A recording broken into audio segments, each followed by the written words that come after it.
And welcome to another exciting installment of the Terrorisk podcast. That was a good Carmen impression. Nah, he's he I don't know. I gotta really dig deep to do an impression. Some impressions are just so far from the way I naturally am, so it's like I have to really try to do that. Well, what I think is easier is to you just gotta find like one just one way someone says something or one type of cadence and just like double down on it to do an impression of somebody. Yeah. Like Shane Gillis's Trump impression is like my favorite thing ever, but it's not something that doesn't exactly sound like Trump, but it's just very aggressive like cadence. Yeah. Speaking of Trump, there's the whole business with the war going on. War? There's a war going on? Yeah. Supposedly. Two wars. Well, there's a few wars going on. Two wars. And the main thing is what? Iran going to war with Israel. Well, I mean, Israel went to war with Iran. Yeah. And they called us in to hit him in the back with a steel chair. Yeah, so they're having a bit of a scuffle right now. It's a little scuffle. Yeah, it's it's threatening to destroy their entire infrastructure. Some historical landmarks that are hundreds of years old, things like that. I mean, the big contention for the U.S., I guess, right now is whether or not it's going to stay an air war or if it's going to become a ground. There's ground troops already. Yeah, but like as long as there's like air power, in the U.S.'s favor, there won't ever really necessitate. No, it wouldn't be like. It wouldn't be like a draft or anything like that. Yeah. No, that wouldn't happen. I think the U.S.'s plan is to just bomb the shit out of them until they give up, and then you send troops to do, I guess, to take control of the government and shit like that, and the oil fields and stuff. It has to get to a point where the U.S. has to maintain air superiority. Now, because we have the biggest dick.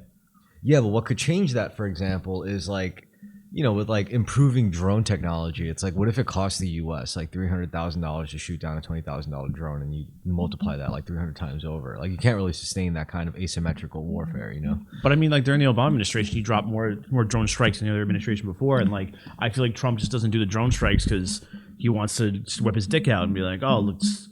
The Air Force in. The problem isn't. I'm not talking about our drones. I'm talking about their drones. Oh, their drones. Now the enemy has access to like. 20, sure, yeah. So it's like their $20,000 drones could easily cost us like $300,000 to knock out. And again, you multiply that out like 300 times over a month or whatever. Like it's not sustainable. Well, it's not.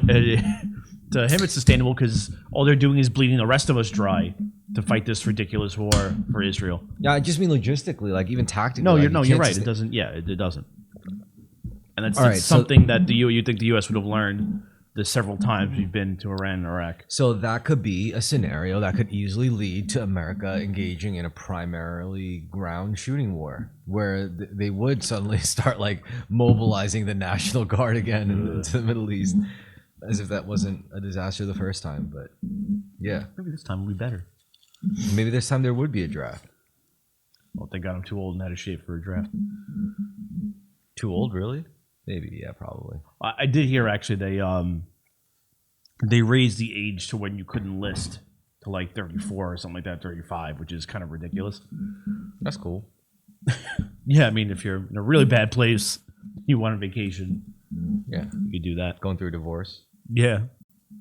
I mean, I have cousins in like the Navy and the Air Force, but they're not out there. Yeah. So that is one scenario where things could go really bad. And then there's also like the whole Strait of Hormuz thing, which also, I mean, that's like a real life thing for not just like people directly involved. It's directly affecting the economy. It hurts business. It's hurting us. It's taking money out of my pocket. I'm paying what costs you like $15 more to fill up a tank, or so that's causing even more internal civil instability within the states, not in the Middle East. So that's already like something that's outside of Trump's control. I mean, it's very much in his control because he created the situation. They were allowing us in the Strait of Hormuz before we started fucking bombing them. Yeah, but he pretty much promised it. This is what he has to follow. He's just doing what he said he was going to do. Well, yeah, and he's going to kill as many people as possible just to get that done. whether it's American lives or Iranian lives. Okay, so there's that, and then We did rescue that one pilot that crashed. and the EU might legit fall apart, like NATO cooperation along Western Europe. Didn't we pull out of NATO? I think we're gonna pull out of NATO, and the EU wants no part of this. So there you go. That's already falling apart. Yeah. And then there's also like Russia actually managing to defeat Ukraine. Ukraine. Yeah. Yeah, it's still going on, right? Yeah. And then Russia might actually grant Constantinople back to Turkey. What are you talking about? Turkey already has Istanbul. It's the capital of Turkey.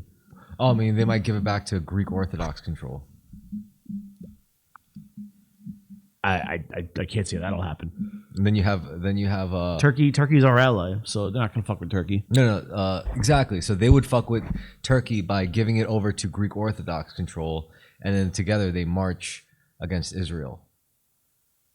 And then there's also The Russians? I mean, like Greek Orthodox? What? No, sorry, forget it. Forget what I said about the Greek Orthodox. But there's this whole theory of Professor Zhang where he says like Russia takes Ukraine, then after that, like they eventually march over to Israel for some like weird convoluted reason. But it made sense when I read it. And then another interesting part was that Iran eventually like rises again, but as the Persian Empire, like the re-risen Persian Empire.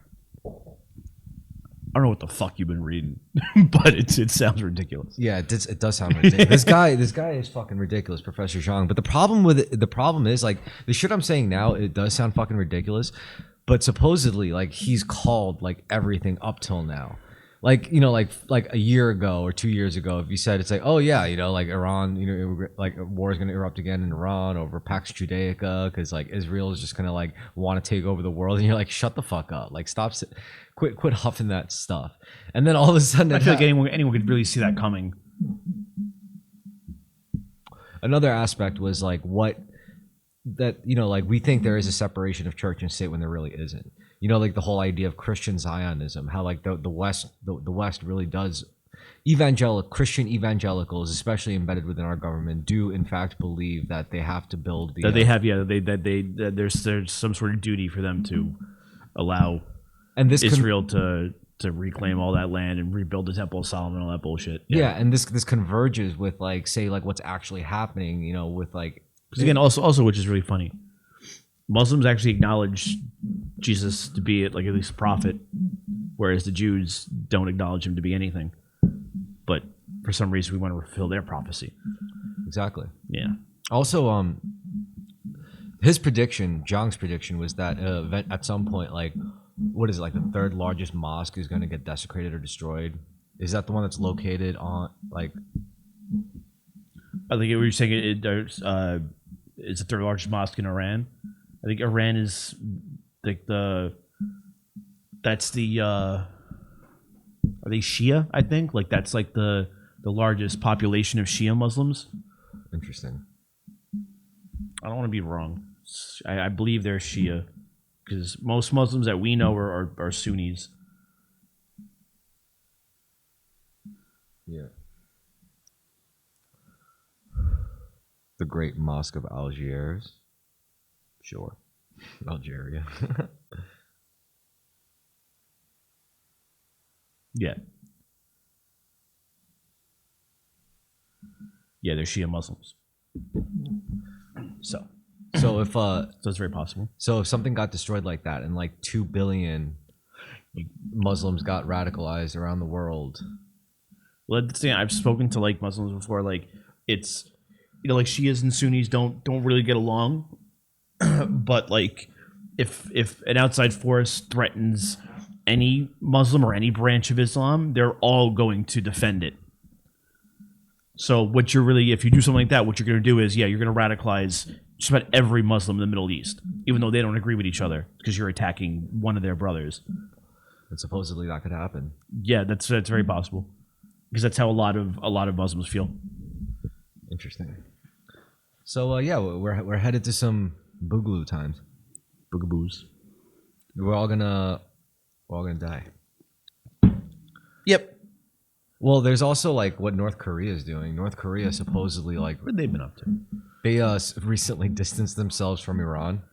They were like, Hey, whoa, we're not with those guys.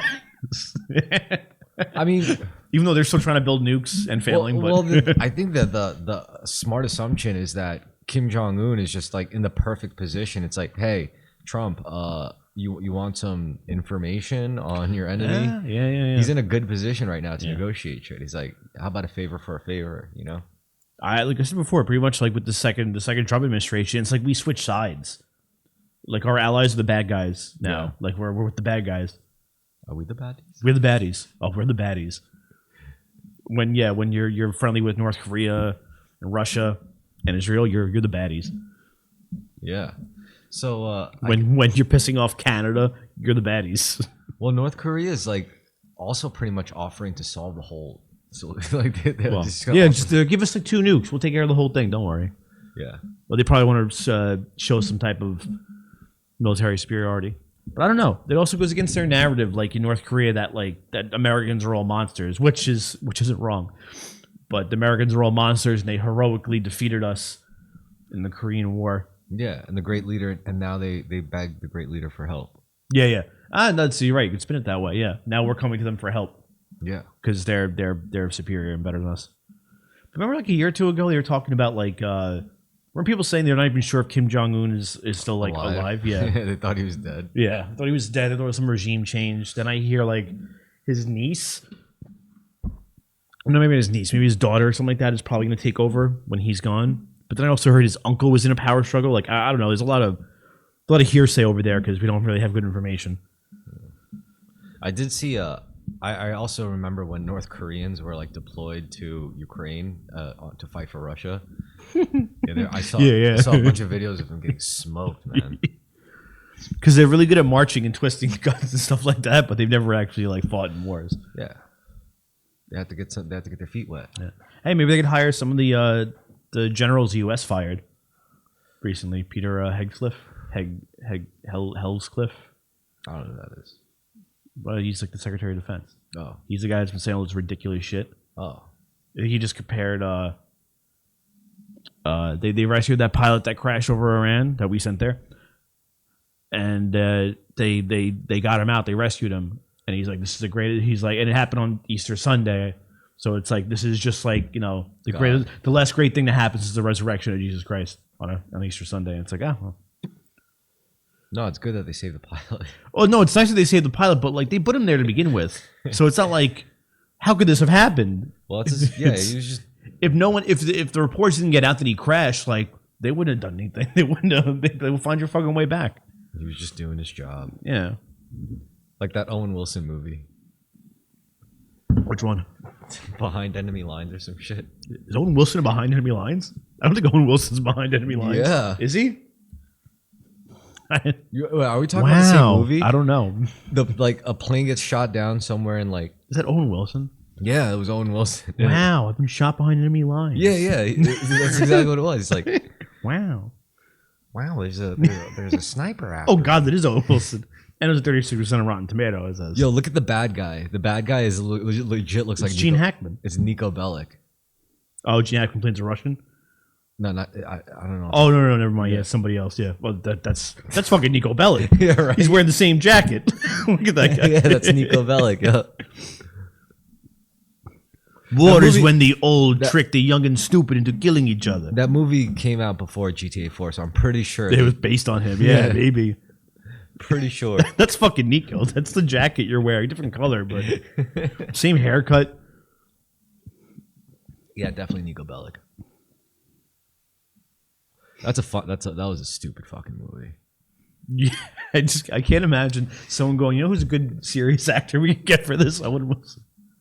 Wow, I'm a street fighter pilot. I'm an American hero. Wow. Luke Wilson would have been better. Who? Luke Wilson. His brother. He doesn't have as annoying of a voice. Well, I mean, I don't know. Times were weird back then. It's like Brendan Fraser era. Colin Farrell was an action star. Yeah. Was that one I love? Payphone? gonna be the cheapest fucking action movie ever made. Yeah. Remember Speed? Yeah, but Speed's fun. Speed's the one with Keanu Reeves, right? Yeah. And the bus. That's fucking great, actually. I watched that a couple of years ago. I never watched it before. Yeah, Sandra Bullock was hot. Yeah, she was.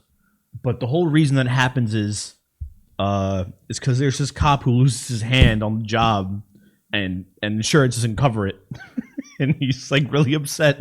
So he decides to blow up a bus full of people. Like I was just like, that's crazy. Good movie. Yeah. Oh, it's fun watch, but I can't get the bus to slow down. I know kung fu. Well, nowadays, the most relevant movies are going to be war movies because we're in. Hey, we got a whole new war to write about. I think maybe Hollywood orchestrated this to like, guys, we need a new war to talk about. Yeah, in like 2 years, you're gonna have the rescue of the lone pilot. Well, the war really didn't kick off yet. I don't think it's like until we see like some real serious convergence, like where shit starts looking like scripture. I'm like, it's just another thing. I think he's just gonna bomb the shit out of them until every other Muslim country declares war on us. And then they start winning. There's more of them. Yeah. So yeah, they would win. They start. And and there's other Muslim countries that do have nukes also. So And supposedly like Houthis are some real motherfuckers. Like there's some Houthis? the Houthis, apparently they're some real motherfuckers. are Houthis Muslim? Thought they were Africans. Were they Muslim Africans? I thought they were Muslims. I don't think so. There's really just, there's other groups, but it's mainly Shias and Sunnis. Damn. Yeah, aren't the Houthis Africans? I don't know. I mean, they could be Muslim, but My sister's out there amongst the Houthis, and that's where she's deployed. Yeah, they are a Zaidi revivalist and Shia Islamist political and military organization that emerged from Yemen in the 1990s. Oh yeah, they're very Okay. Muslim. They're Muslim. yeah, as hell. that's pretty fucking Muslim. They're Muslim as hell. All right, there you go. Yeah, so apparently they're fierce motherfuckers. They're real. That's motherfuckers. what I'm saying. There's a lot more Muslim countries than there are fake Christian countries like us. Yeah. So, yeah, and like I said, that's their mentality, and I understand it. You attack one of them, they're going to defend themselves. Same way the U.S. is pretending that's the reason they're fighting this war for Israel. So Gog and Magog. So Russia also has to, for whatever reason, want to start marching west.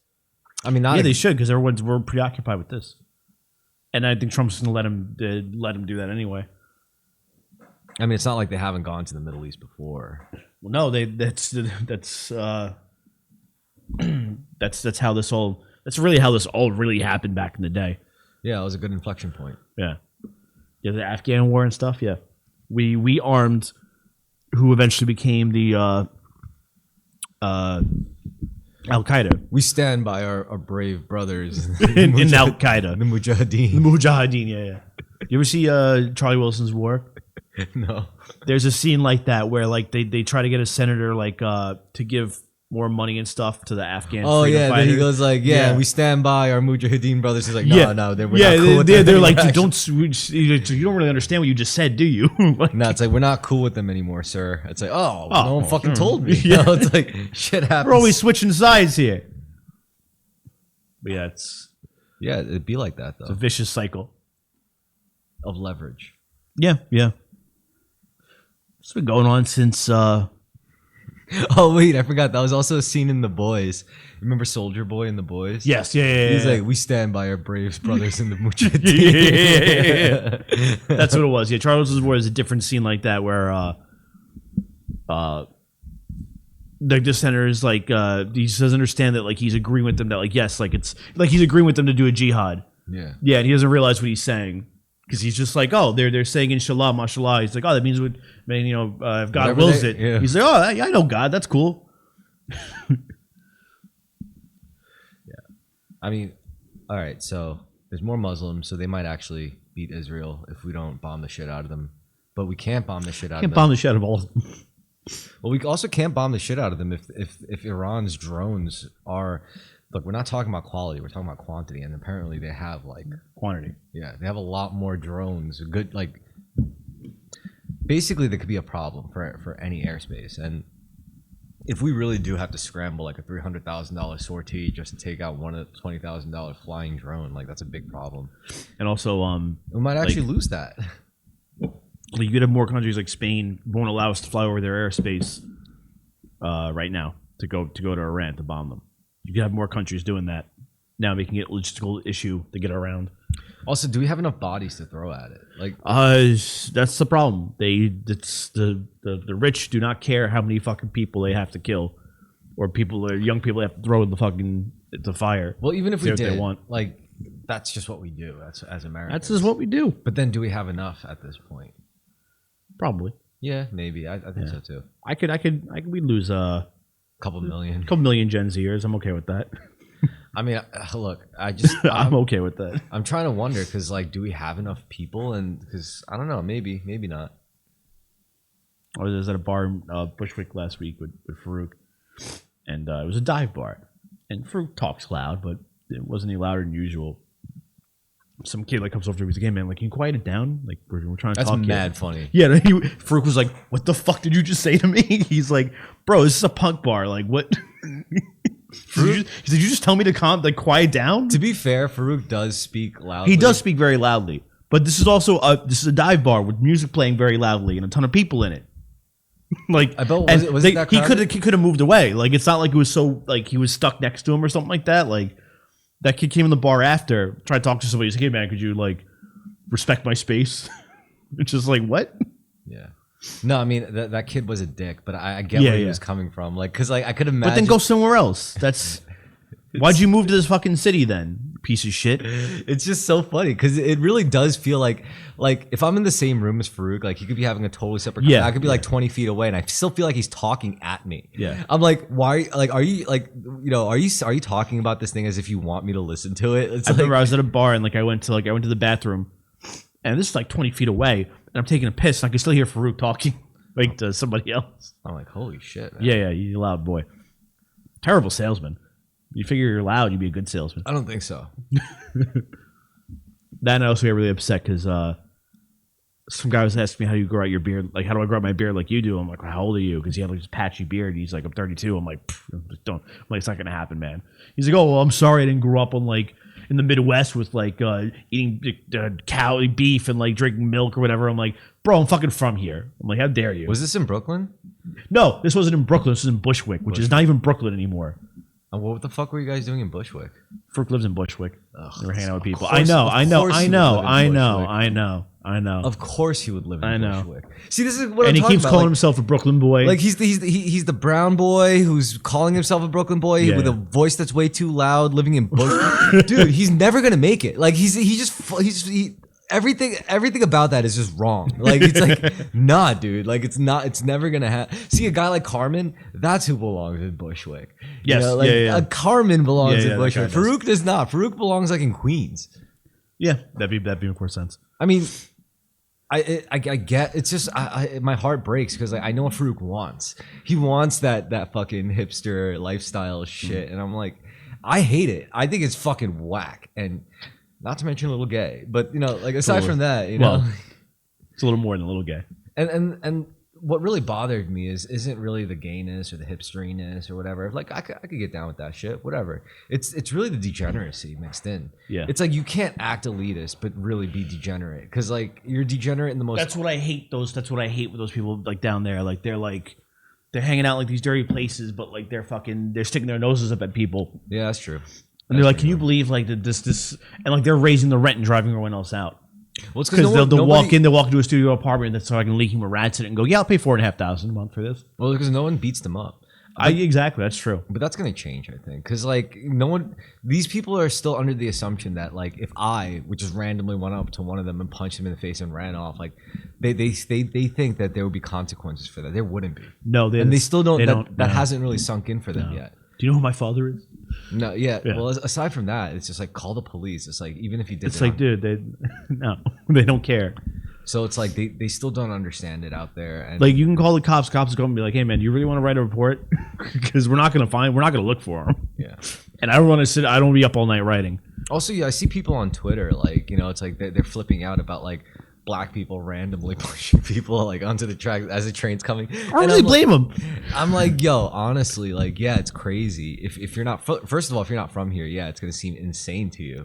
Don't stand so close to the fucking tracks without paying attention. Exactly. There's also like, it's just survival of the fittest. It's the vibe that they give off. Like, cause I'm looking at their like, I'm not like anytime a stranger tries to talk to me in public, I'm like, get the fuck out of here. Oh yeah. You know, like I purposely like, I started speaking Russian. Try to avoid eye contact. Keep my headphones on. These people are just like, they're acting like it's like a fucking Netflix film. It's like, yeah, you're an easy target. They're so like I was hanging out with a group of like his friends, I guess, and there's one guy who's from like California. Oh my god. I know, and like literally like he's talking, like people just talk to him, like say shit to him as we're walking by, and he stops and talks to him. And everyone's like, dude, he's like, you don't have to fucking talk to everybody that talks to you. Like, just like keep walking. Don't. Yeah. Brendan is like. But why did he ask me for $5? It's like, keep fucking walking. Don't. Brendan's like that. It's like it would be like the most shadiest looking person. You guys got a cigarette, and Brendan's like, "Oh no, I'm sorry, man, but you know what? I'll probably get like some more cigarettes in like 5 days, and my mom makes more." I'm like, yo, what the fuck, bro? Like, yeah, that's essentially like that guy was kind of like that. He's like, "Oh man, I don't have $5 right now, but well, I'm going to this bar. If you want to come, maybe you'll find $5 there." It's like, what are you telling him to follow us for? Yeah, dude, it's fucked. Yeah. Some people just don't get it. That's what it is. They just don't get it. And then it's like, why are you guys walking so fast? And I also know it doesn't even make me like an asshole. It's not because like it's just it's the way things work. No, I'm definitely not a cold ass individual. It's just how sheltered is Farouk? I don't know. I wouldn't say Farouk's sheltered. I know Brendan's kind of sheltered. Well, I didn't say it wasn't Farouk that was stopping and talking to people. Like he knows how to not get beat up. No, it's the guy from California. Yeah. Farouk could definitely survive in that environment. Yeah. He's probably telling people like, yo, dude, don't talk to these people. Yeah. Going out in Bushwick. Oh my god, at this day and age. Fuck that. Yeah. Nah, I don't like Bushwick. I think it would be nice if he's like, that's how I know you're from Staten Island, because you don't like going like anywhere past South Brooklyn. I'm like, no, that's because I grew up in South Brooklyn. And I know South Brooklyn. Yeah, Bushwick is just not. It's not it. Nah, it sucks. You can't. It's for degenerates. Like you can't drive there. You can't. Nope. You go to someone's place there. It's like there's something off about it always. Like there's no elevator, even though the apartment's like super nice. Like what the fuck is this, man? Walk ups, all walk ups. Yeah. I parked on his. I didn't park on his block. I usually don't. I park around the corner. But I was walking down his block. And someone keyed a whole line down the stretch of cars, and I was holy like, "Wow, shit. Yeah." I was like, "It's fucked up." Yeah, it is crazy out there. Like, because literally, it's one block, and it's just like it's a really bad area. The next block is just a bunch of white guys in like capris. Yeah, and they do drugs. Yeah. You know where I can get some cocaine? Yeah. Whatever though. Good for them. No, it's fine. Yeah. Good for them. Maybe they probably would have been better off than like staying in their shit hometowns or whatever. I mean, I wouldn't want to live in their shit hometowns either, so I understand. Yeah. I don't know. I don't mind living in Staten Island. I like it out here. Yeah, I think I'm gonna move. I'm over it. Well, yeah, you live on the ass. I know. I live on the South Shore. Terrible place. North Shore is like a lot better. It's where it's more character there. I'm like a bike ride. I gotta move north. Yeah, I'm like the bike ride away from the ferry. You just hop on, get to the city.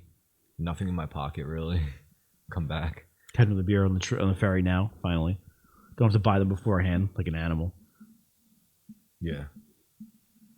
I like buying it beforehand. I always go to the pizza place. Yeah. Yeah,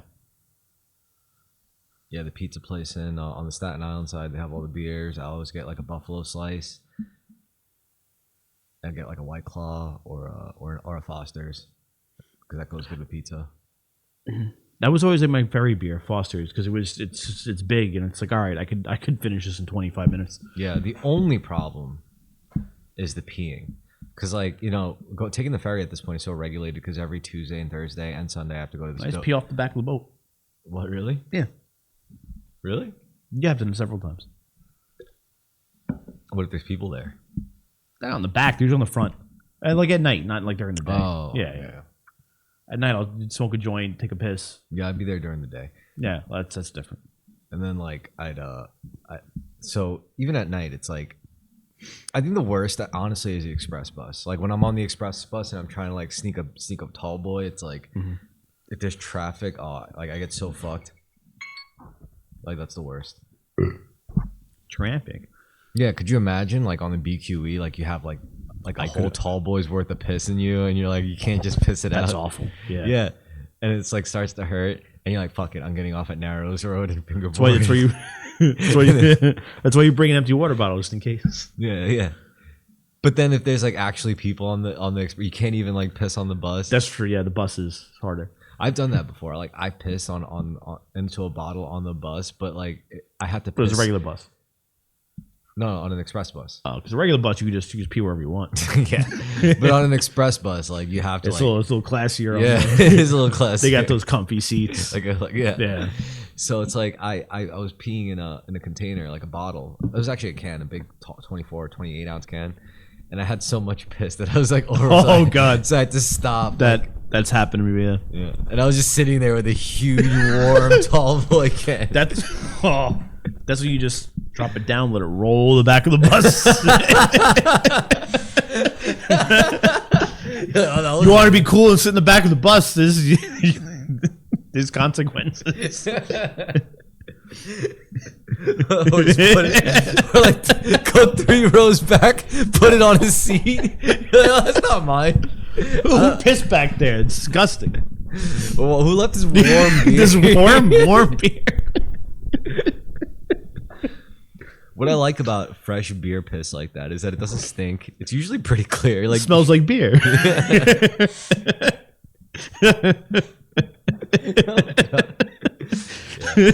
Pissing on public transportation. The worst also is like when you're on a long drive. It's like, yo, bro, please stop. I gotta piss. It's like, nah, we can't. It's like no, I have rules. You don't. Depending how many people are in the car, like no, it's there's scheduled piss stops. That's it. Yeah. All right. You go like twice. Speaking of piss stops, I gotta go take a piss. That concludes the first part. Is that water? Yeah. Pussy. What? the fuck?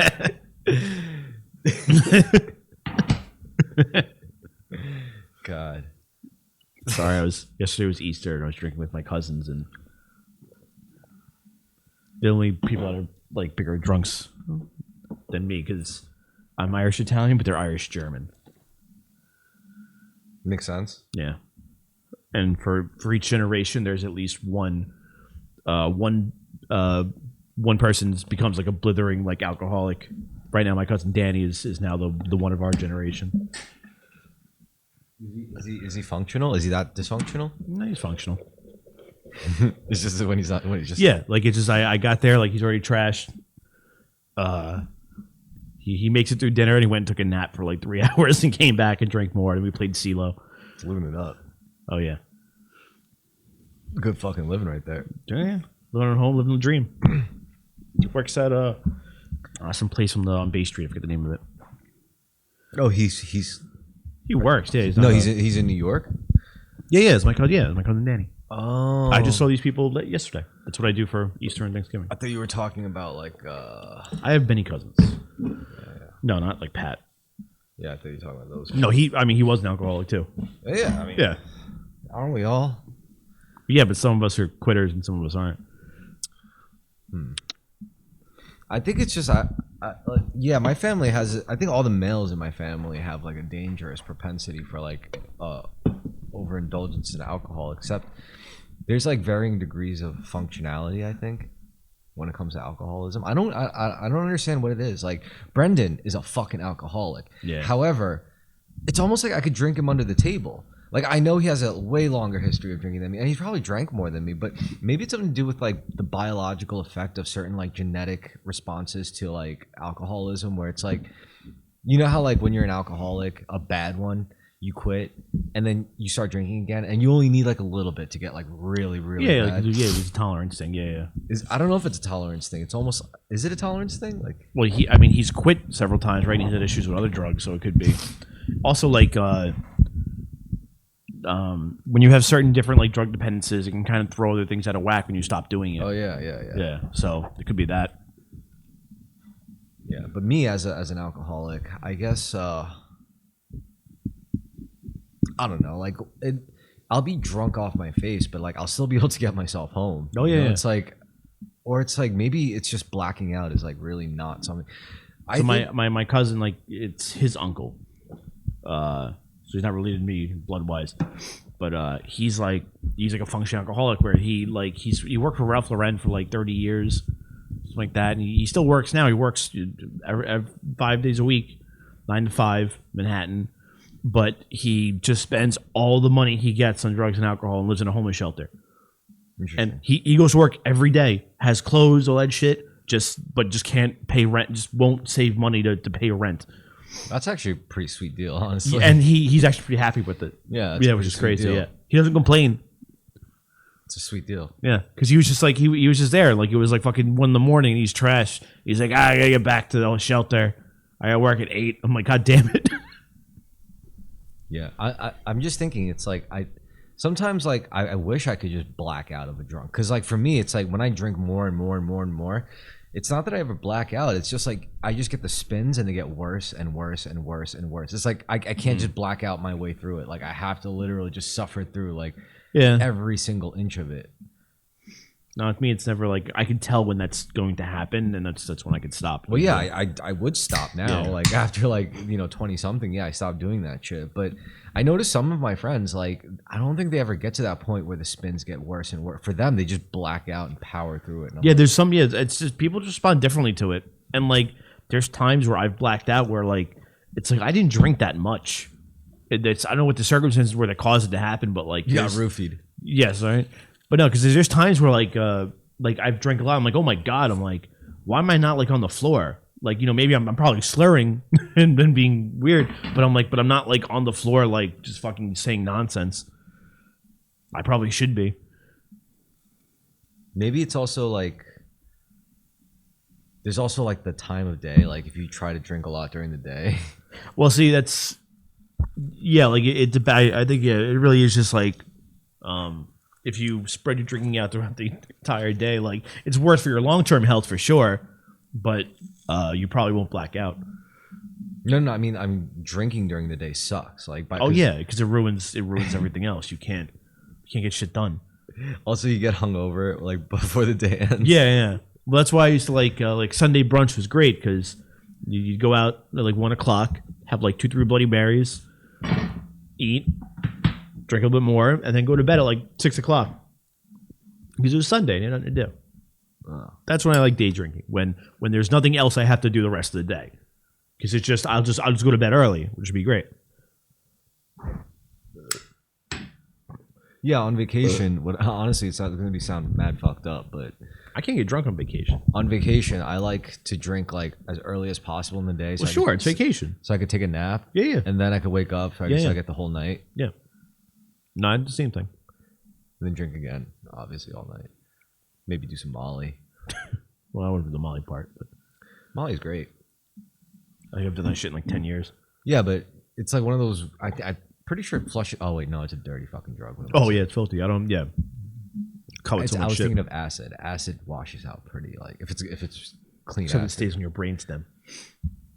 Yeah, but that doesn't show up on a piss test. No, Who cares? It just shows up in your brain for the rest of your life. Yeah, my brain doesn't piss. It's fine. One of my friends, his brother's like that. Like he did a lot of acid when he was a kid, and I met him before. I'm like, Oh yeah, he's at the table, yeah. And like I met him before, and like they were at I was at his parents' house, and like he's talking, and he just stops, and like you just see his eyes like start darting. I swear to God, he just stops. His eyes are like darting, and like it's just no one says anything. Like they wait like 2 minutes, and he's like, so yeah, about the no. I'm like, what the fuck just happened? He's like, acid flashback. I'm like, that's insane. Yeah, I feel like when you do acid, it's like you're something about like something hidden about a person reveals itself, and I've done acid with some interesting results with some people. My favorite one was this one girl, Davina. She just blanks out. Like it's almost like Really? yeah, she's checked out. I turned out like if you push me far enough on acid, I could get into some like schizophrenic spirals. I've seen someone do that. And it went like a schizophrenic spiral, and like it started to fuck me up almost. But I stopped. Like I started looking around. I'm like, no. I'm like, these are things I'm sure of. Like I know who I am. I know what's going on. Blah blah blah. And then my other friend was also starting to freak out because he saw her.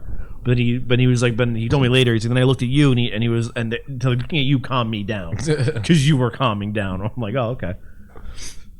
Because she was like, what? She's like, what day is it? What time is it? No one knows we're here. It's just like, shut the fuck up. Stop it. It's so funny. Because I'm looking at my phone. I can't see what's on my phone. I look outside. It's like half daylight, half nighttime. I'm like, God damn it, bitch. Stop it. I remember. Also, it's like I would always be like, yeah, acid's great. You know, I was like 19 or whatever, my early 20s. And then I would recommend anyone try it. And then like kids, like 13-year-olds in our circles are like doing like 7 tabs a day. Yeah. Hold on now. Yeah. Hold on a second there. I didn't go that hard. No. Like the last time I did it had been a few years since I had done it. My friends, he's like, all right, I brought 3 for me. He's like, what do you want, 3? I'm like, what? Yeah. I'm like, no. Yeah. I've only ever done 1. It was the beachfront Midland kids that were doing it like that. Like Miranda, she was like doing like 4, 5, 6, 7. Good Lord. I was like, what the fuck are you doing, man? But I didn't complain because she always hooked me up with shit. She always be like, yo, you want Molly? like what? It's like 3:00 p.m. Where'd you get that? Come down. It's just so bleh. Molly? Not Molly. I mean that too, I guess. Yeah, it's horrible. Yeah, Molly. no, but like with acid, just like the way everything just kind of washes out, like everything looks gloomy. I feel like I love it. I love to come down on acid. Usually when I feel like I'm well, I'm good. Actually, I am glad it's over. So I usually feel like I'm glowing. Like you know, it's like I feel like everything's just gloom. By the time like I'm coming down off acid, it's like sunrise. Like you know, like the sun is rising, and I'm like, yo. You guys want a beer? And then I just go and they're like, you can taste the bubblies. You know? I just sip in there. It's like, yo, what time does the ferry come? You got any cigarettes? You got a bogey? I lost my bogeys. Yo, I feel great. Like when I feel like a little kid again. You know? Yeah, I do pretty good with acid if it's like real acid and not like research chems. Remember you gave me research chemicals while I was driving? I gave you research chemicals? Yeah, I didn't know that. Yeah. Yeah, because we were driving that festival and like we were pretty close. Yo, we're getting pulled over by cops. Chris, you got to eat all the drugs. Like, yeah, I'm already on too many drugs, man. I'll die. You're like, all right, we have about 30 minutes to get there before you start losing your shit. Oh yeah, plenty of time. Yeah. So get rid. I have plenty of time to get there, build a tent, build a fire. Well, not lose my shit. The next phase of psychedelics, I already know what it's going to be because like our phase of psychedelics was the novel thing was like music festivals, and I'm not saying that's like a new thing in and of itself because it was Woodstock and all that shit. I'm saying it was new this time because the sounds were crazier. We were using like computer generated fucking like crazy oscillations and like wave dynamics and all that shit. Now the next phase is going to be like it's going to be scary because you're going to see like kids behind a system much like this one, like doing like psychedelics and talking to AI and shit. Like it's gonna be crazy. Oh, that's scary. Yeah, I might do that just to make music. Sure. Yeah, I mean, what am I gonna do? I'm not gonna have fun like tripping out in front of a computer. No, I'm gonna make some cool music though. All right, at least you're working. Some cool have some cool conversations with the machine gods. Yeah. It's actually really funny because like they'll always tell you not to do the stupid thing, but then the language models freak out when like you say it's like you already did it. It's like oh, my friend drank 6 beers and took like 6 Xanax. Will anything bad happen? Will anything bad happen to him? Just see the AI. It's like AI. What does dying feel like? My friend just cut off his fingers. Anything bad gonna happen to him? Like. You should call 911. What's the number for 911? Yo, that would be fucked up to do to the language one. It's like my friend said she could abort her baby herself. Is that true? She already did it. She can't afford health care. And then the guy was like, ChatGPT says no, she should under no circumstances attempt. It's like, oh, she already tried it. What do we do now? Yeah. You could really fuck with a robot like that. prefer fucking with people. because they can't see you, you know. But then if you keep That's why I fucking like fucking with people more, because I can see them. if you keep lying to the robots and they catch you, like they'll grow to distrust you though. We don't want that. No, that's how T2 happens. Let's think about that. I mean, at least like, all right, we don't have to go into like geopolitics with like robot invasions and all that shit, but at least in terms of culture and art and media, like, do you already feel like AI changing things? I mean, I haven't seen too many egregious uses of AI in movies that really I give a shit about. Maybe I've seen a couple of Netflix movies. I don't know. I've noticed things like like a lot of commercials, a lot of ads. I've noticed things like that. The way certain things are written, like I remember it was when they revived Futurama on Hulu. Not that first season, but the one after that. I watched some of it, and like it wasn't like the conversations weren't like, it just wasn't real. It just didn't make sense. It seemed like AI wrote a lot of like parts of the script or filled things out. Like someone really wrote in like, all right, we need this character. What do they say in this situation? The AI takes whatever he knows about that character and goes, oh, they'll just have them say this thing or do this, because that's what they normally do. But I mostly in commercials I've noticed it. Oh. Yeah, because like it's just like there's just it's like Uncanny Valley. There's just things that don't seem right. I haven't seen too many egregious uses. I think we're gonna get there soon. Eventually, like one of these language models, especially for video generation, it's just gonna do something that Hollywood legit can't do. But see, I don't think it's like sure it'll get to that point eventually. Soon. But I think what will happen first is that this generation coming up is not going to be able to distinguish real interaction or real human soul or art and things, and not be able to distinguish between AI and that. Like they just won't know the difference because they grew up with it. I think that'll happen first. That's really what will help it move along. Like it will get better, but I think people are just going to lose the ability to distinguish between the two, or stop caring. Yeah, that's more likely. Stop caring. Yeah, because it's like, what exactly are we looking for? Yeah, like that's when because how often I don't think it's like we're looking for things. It's like, but you notice when something isn't right. if people were truly looking for authenticity, they wouldn't be looking. They wouldn't bother watching movies with special effects. They wouldn't bother putting on makeup. They wouldn't bother doing a lot of things that are superficial at the end of the day. I think it's more so just recognizing that something isn't quite right. Something isn't like real. Like I'd much rather so in a movie I'd much rather see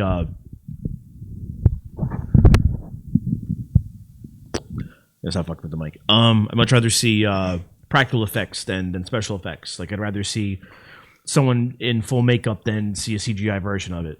Like I forget the end of the end of Deadpool Wolverine, or I think it was that where at the end credit scene it has Kelsey Grammer's Beast talking, I guess, to somebody, like, because they're going to introduce him or whatever. But like they had a CGI version, whereas the last time Kelsey Grammer played Beast, he was in full makeup, and like it just looked like absolute crap to me. Because I'm like he looked fine with the makeup. Like I could tell this is CGI, and like it bothers me that it is. Like it doesn't necessarily look bad. It's just like it's not natural. It's just weird. There's no person under that. Yeah, but X-Men movies have been CGI'd the fuck out of like. No, I know, but like I like CGI to enhance certain things. But I'm saying I don't like fully CGI characters all the time. When you don't have to do it. Like imagine in Deep Space Nine, all the Cardassians, instead of like being in full makeup, what if they were all just CGI? It'd fucking take you right out of it. Even if you took our techniques now and used it back then, like not saying CGI back then, but like it would take you out of it. You'd be like, what the fuck? Like these guys look like a joke.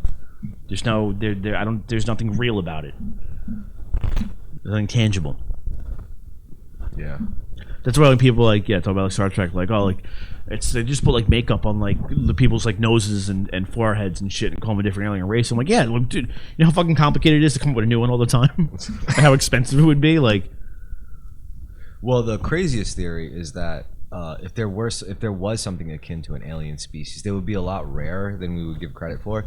Yeah, and it would be a case where it's like they'd probably have to be a carbon-based life form, so it would look something like us. They would look a lot like the craziest theories are the ones that say they would look exactly like us. Yeah, they would be, because it's the only way the only type of life we know of would be a carbon-based life form, so it would be That's us. So So and it'd on be, top of that, it's like the ultimate destiny. Like usually like the smoothest outcome for a species like us is to get so advanced. Like we transcend death, we transcend the physical plane, we transcend dimensions, and what do we end up doing? We end up colonizing another star system, sure. stewarding life. And what does that life look like? Exactly like us. Sure, yeah. And who's to say that's not exactly what's happening right now? I mean, there's aliens among us. Yeah, aliens, as in like people that are really just do look exactly like us, and maybe they live to be like 1,600 years old. Like Battlestar Galactica shit. Oh, yeah. I don't know, man. In the Bible, it says Adam lived till he was like 980. That's what I'm saying. Like maybe they were just descendants of like precursor civilizations, Yeah. humans in a different sense, but not really humans in our sense. Like not Homo sapien, but Well, except for Hillary Clinton. She's a lizard person.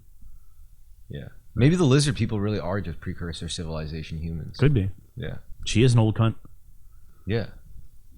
Or direct descendants of a certain lineage that follows them or something. Mm-hmm. Could be. Yeah. I think about those things sometimes. I mean, it's just fun to think about, but you can't really do anything about it. No. But it's fun to think. Although now things are like getting a little spicy and weird because of like UFO sightings and fucking AI getting into the mix. Yeah, like that's why, like I asked before, what YouTubers and things do I watch for my news? It's like I just don't, because I can't.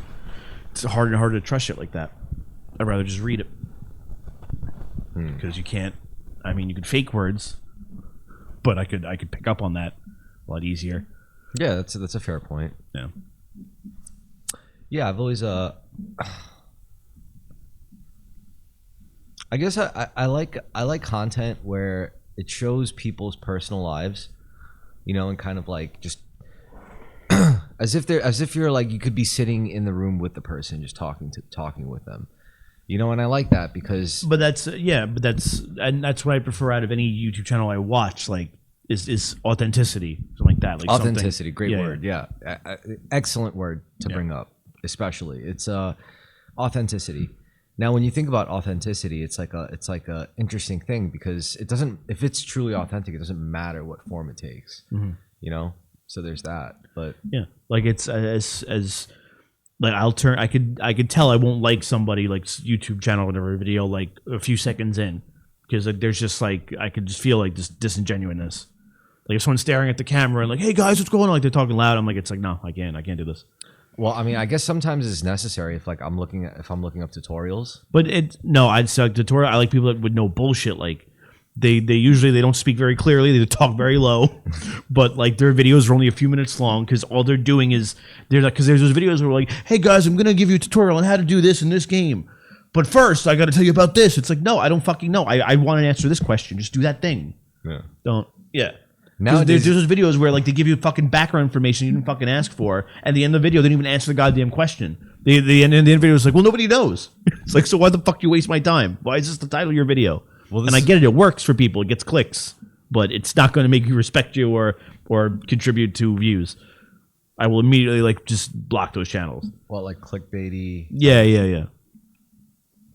Oh, well, I was watching my cousin's kid. He's like 10 on YouTube. Like he just watched reels for like 20 minutes. And I'm like, dude, what are you watching? I'm like, you're just watching 10-second clips of like just nothing. yeah. I mean, with YouTube videos, I do like longer form content. Yeah. You know, that stuff usually catches my fancy. Like the shit that like sometimes like I'll go to sleep and I'll like look like there's these channels where like it's almost just like a lecture in a way about some like weird historical thing that like I'm somewhat interested in. I'm like, all right, I'll put this on, it'll put me to sleep, but no, it keeps me up then because then I just start listening and I watch it. Yeah. It's the exact opposite because when I'm just getting fucking information and not bullshit, it's like, oh, I'm learning something. I'm now I can't help but be attentive. Yeah. Whereas, I mean, even with tutorials, I feel like language models are getting better than video tutorials. It's like, hey, teach me how to. That's true. That they could do, yeah. Like they could, I mean, they could, and I've noticed that too. I've seen channels where like it seems like a long form lecture, but I could tell it's AI doing it. Well, I mean, with AI specifically, it's like all right, so like let's say I want to figure out a problem, with like Linux, my Linux computer. So first I would have to like, look up a tutorial of the actual distro of Linux. Then I would have to look up a tutorial of how that relates to the specific motherboard I'm using in the BIOS or whatever, and the actual tower, the hardware. And it's like and then I would have to look up a different tutorial and try to string it all together through a wiki or some shit. Right. But whereas with the LLM, it's like I could just tell it's like, this is my motherboard, this is the system I'm running on, this is the software I'm trying to install, this is the version I'm using of this Linux distro. And say, oh well, with your specific situation, here's how we should do it. And that's the best way to utilize it. That's awesome. Yeah. Because like no amount, like that's 100 million times better than like the tutorial route for sure. I don't know. Then again, I like Googling 10 different fucking things and going down rabbit holes. But no, that is the proper way to use it. I mean, it's better. It's just so much better. Yeah. And it's like, it's so nice. So basically, like if you have any questions about computer things, I think like LLMs are the way to go. AI. LLMs. Yeah, because like that is the one thing you could probably reliably count on them for. I mean, there's also the whole contention between like software engineers and vibe coders. Like, vibe coding is. Actually, no, I don't. It's like, hey, ChatGPT, I want to make an app that does this. It's like, all right, here's the boilerplate code, and it's like it gives you a very basic version. It's like, all right, now I want it to look like this. It's like, all right, and then it makes a wrapper for it. It's like, I want it to have this function. So you're basically vibing with this language model, and it's your software engineer, and you're vibe coding, quote unquote. So that's what the term means. You'll probably hear it more often. It's like, yeah, I vibe coded my own business. I vibe coded a receptionist service. I don't know if I like the term. Just using that, I vibe coded it, man. Yeah, it's a joke, Yeah.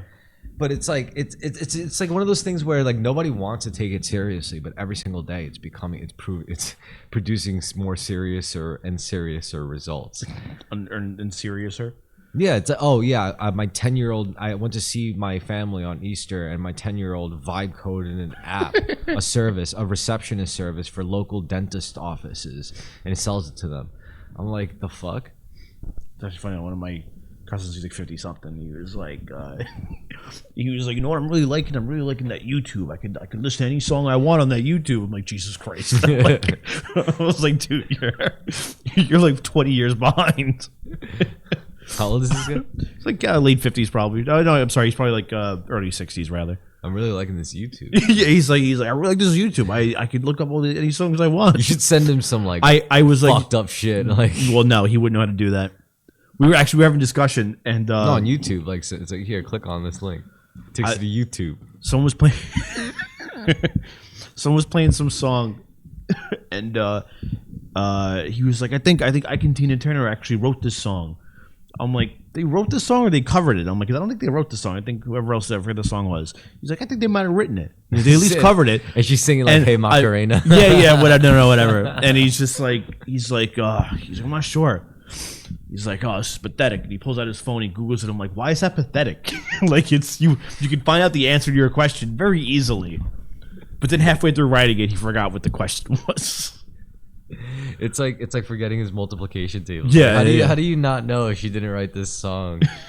No, he's like, how embarrassing for me not to know if Tina Turner wrote this song. It's like, dude, you can Google it. It's fine. It's not a big deal.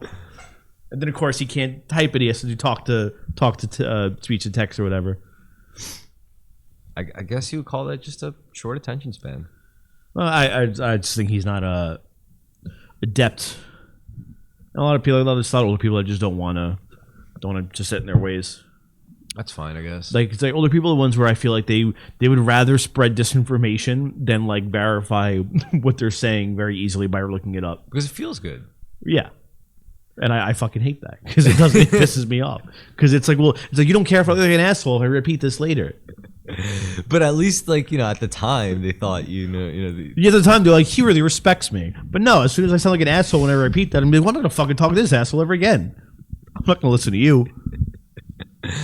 I guess it's kind of like talking to a child. Yeah, it really. Yeah, it's like talking to like kids in high school. Yeah, yeah. Which is like, as long as I get confident about what the answer is, so it's got to be true, and I'll just shame them if they say otherwise. I don't know. In high school, yeah, I guess there was a lot of bullshit going on in high school, but Intermediate school was really bad. Elementary yeah. school was worst. It was the worst. And they should glue sticks to inhale back then. Well, actually, I don't know. Intermediate school, all the kids were too awkward to bullshit. And high school really was the bullshitting age. Yeah. Things I would bullshit about, how much money I'd had. You know, like A lot of kids did that. I would lie that I didn't have any money. Mm-hmm. Actually, it wasn't a lie. I guess I would more so lie that I would be able to pay them back like real soon. But then, you know, I've also gotten duped that way too. It's like, yo, bro, you got that $5? You know, and they'd be like, no. Like, No. well, it is what it is. What goes around comes around. And then as a high school kid, I was just really broke. Oh yeah, me too. Yeah. And then I got that job at McDonald's in my 20s, and I was still really broke. But you were working a lot. I mean, I also got free food This is true. working at McDonald's. What a fucking fun You got. job. You also got free forged money, free fake money. From McDonald's? Yeah. Oh, I guess so. You remember? Yeah. Somebody at your job, you took a 20, I think, from somebody, and it was fake. It's counterfeit, and your boss just made you like eat it, and then you bought weed with it from somebody that we both know, Oh, yeah. and they found out and they weren't happy. Oh, really? Yeah. It happened to me too, actually, in my job. One of my customers paid the driver, well, he accounted for 20. And my boss, he was like, what am I supposed to do with this? I'm like, I don't fucking know. I'm like, I didn't take the money. He gave it to me, and I went and bought gas with it. Damn. Did it look legit? Yeah, you could like, no, like hold, like it looked fine, but as soon as you held it, you're like, this isn't money. It's too light. Yeah. So it was a 20, so I made sure I got $40 in gas. And it was under the other 20. It's not supposed to feel. It's not supposed to feel like paper. Right, yeah. It's you'd feel like it's the certain raised things or whatever. Like, I mean, like it was an older, no, it was a newer 20. It was like a 2000s 20. So it's like the bigger face of Andrew Jackson, but not the colored one, the one that's so green. If you're really gonna buy drugs with fake money, you have to mix it in with the real money. Well, that's it. So I didn't go and buy $20 worth of gas with a fake dollar. I went and bought $40 worth of gas. Yeah, with you slip in a 20. Yeah, it's smart. I was just thinking with drugs in specific, it's like you got to be careful. You got to be brown to run that. Like I watched this video of this guy who was like one of the biggest counterfeiters in like the Midwest, and he figured out how to counterfeit fives really well, and he basically laundered them through drug dealers, like by them giving change to the people that bought drugs from them. yeah, Yeah, it's a good way to do it. yeah, and like it's five, so it's like he's like it took a while, but like no one's gonna like pick up on a five, like no one's gonna look at a five like that and like be like, oh, you fucking, we find this fake $5, like, and he's like, that was actually the easiest thing to like to counterfeit and launder. Yeah, you can only do that in the big city. You can't do that in like. Well, he would drive to like he had connections in like different cities, and he would go there and like they would like like mix it in with other shit. Otherwise, you'd need like a front business, like a strip joint or some shit. Ooh, that's really good. Yeah. Yo, that's really good. Well, no, because then, well, you're fucking the strippers out of it. Because then you could have it like, because you have to go there and get change, right? So you could have like fake singles, and people give you like fucking 20s. You give them 20 fake singles, and the strippers are gonna get upset. But you can just reimburse the strippers later. No, Honestly, see, what I was thinking, this is actually a terrible idea to circulate a counterfeit money through a legitimate business. I was thinking like to launder money, to wash money. to wash money, yeah, sure. Yeah, like strip joint is the best. Oh no, strip joint, laundromat, pizzerias, good historically are like great places for that. Arcades, Arcades were, yeah. Car washes used to be. casinos. Well, Actually, no. no, Casinos no. are a little locked. Well, down. now they are. They used to. I mean, Any tourist trappy business, really. Like, oh, we run a tiki bar. Yeah, we're in a tiki bar and we have fucking shelf, well liquor. And we just happen to have like $100,000, $400,000 going in and out every month. High operating costs, man. They love it. They drink a lot of $60 margaritas. They drink a lot of Louis the 16th, man.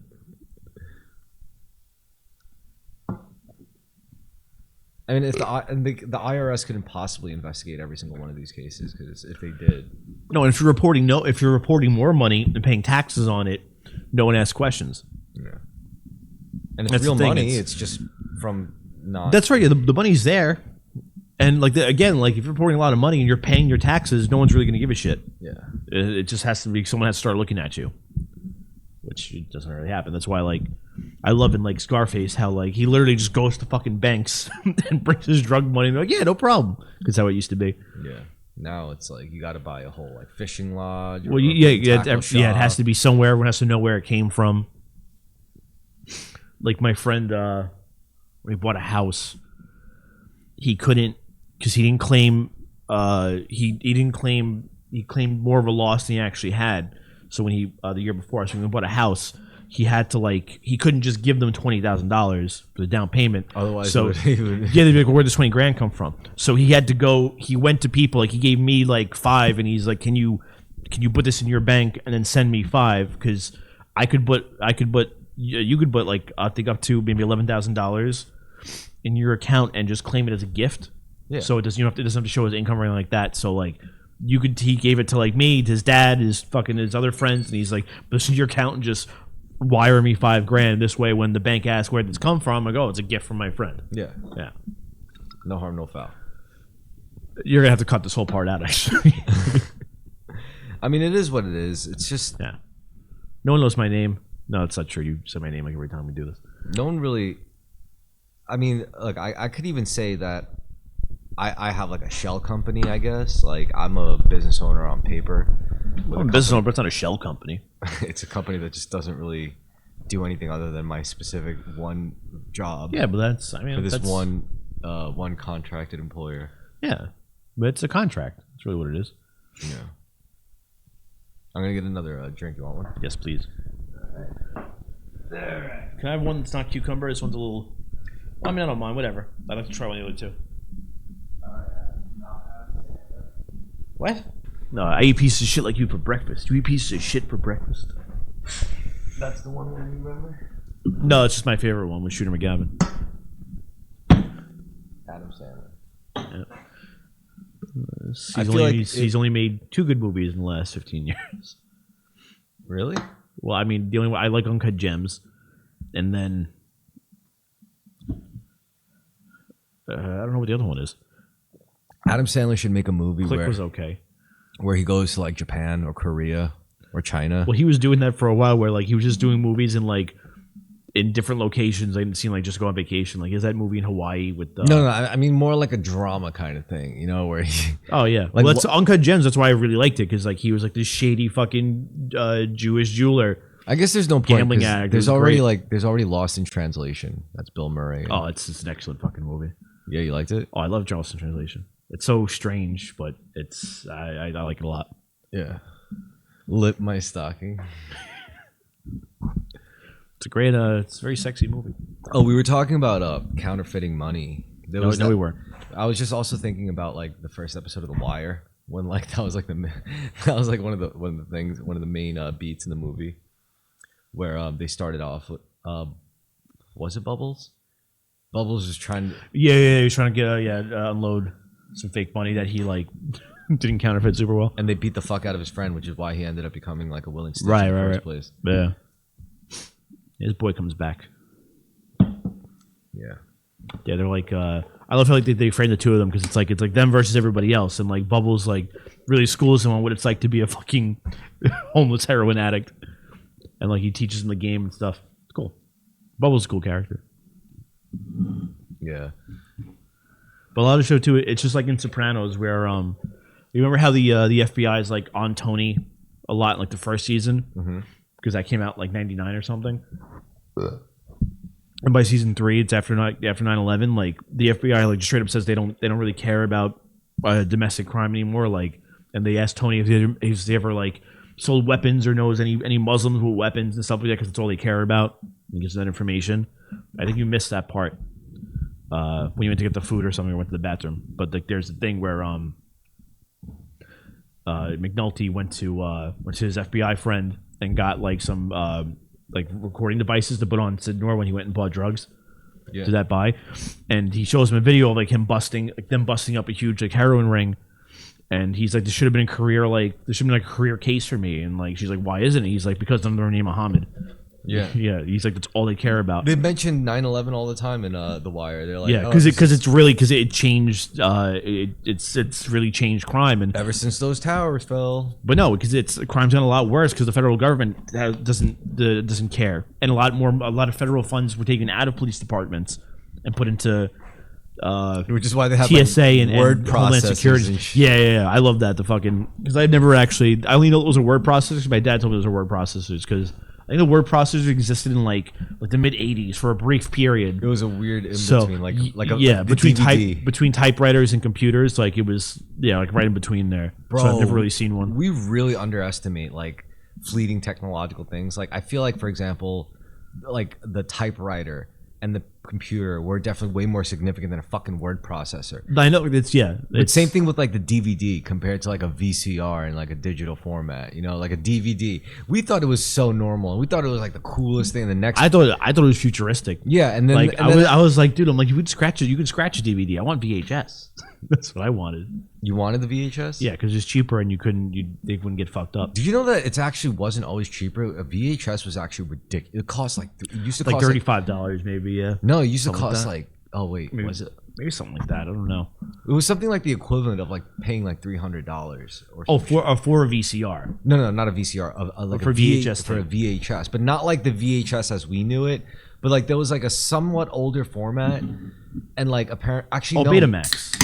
maybe it was VCR, but or Betamax or something. But it was VCRs at one point were like $300, $400. and it was ridiculous. And the Yeah. whole idea was that the reason why it was so expensive was just think about what you were getting.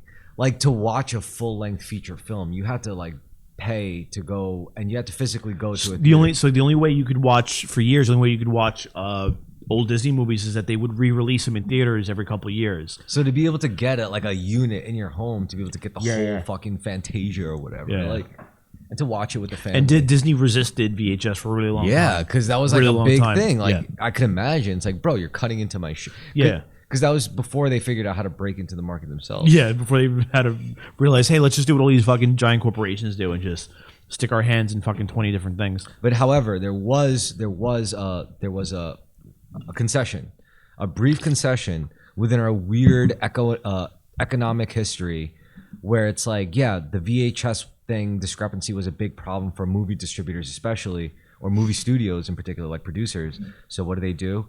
They came out with Blockbuster. And Well, no, Blockbuster was separate from them. Like a lot of studios like tried to sue Blockbuster. of course, Yeah, but it was the only way to kind of like video game mitigate. companies to Nintendo like tried to sue Blockbuster and stop them from renting games. But it was the only way to truly like mitigate like the loss that like distributors and studios. Yeah, they eventually had to come to some type of agreement to the loss. Because if there was no Blockbuster, then people would just like the market would just oblige by like probably marking down VHS tapes like OD, and it would have disrupted the whole market. Or these would have stayed expensive. People would just thought it's not worth it, and then you could just re-release them in theaters. And people would be like, "Well, am I going to spend $350 on a VCR and then spend $35 on a VHS When I could just rent it?" I could just But even if you couldn't rent it, like they never did that, they could still go, "Well, I'll just wait 5 years and it'll be in a movie theater and I'll pay $8." Also, VHS was around in a weird time where it's not like home media entertainment technology was that good, where it was like They also argued like the legality of it because you could record things too, like. yeah, and it's okay. So basically, what I'm trying to say is like, there were no electronic superstores that were so abundant where you could just go and get like VHS tapes like every single day. Crazy Eddie. So there was no, and also Not there was no real way to enforce like any entity that could collect VHS tapes and just let people borrow them for a fee. And that's just like before Blockbuster was a thing. Like I'm sure there were plenty of VHS rentals. They had local little spots, like little, people mom who and just pop I have things. a bunch of VHS Yeah, tapes. yeah. Like we'll do it like a library. Come, Yeah. you rent it. Please be kind and rewind. You know, Yeah. bring I it like back. that Yeah, and then bring the shit back. I remember before when we lived in Brooklyn, like there wasn't a Blockbuster near us, but there was like a small video store that we go to. Wasn't it like Clerks too?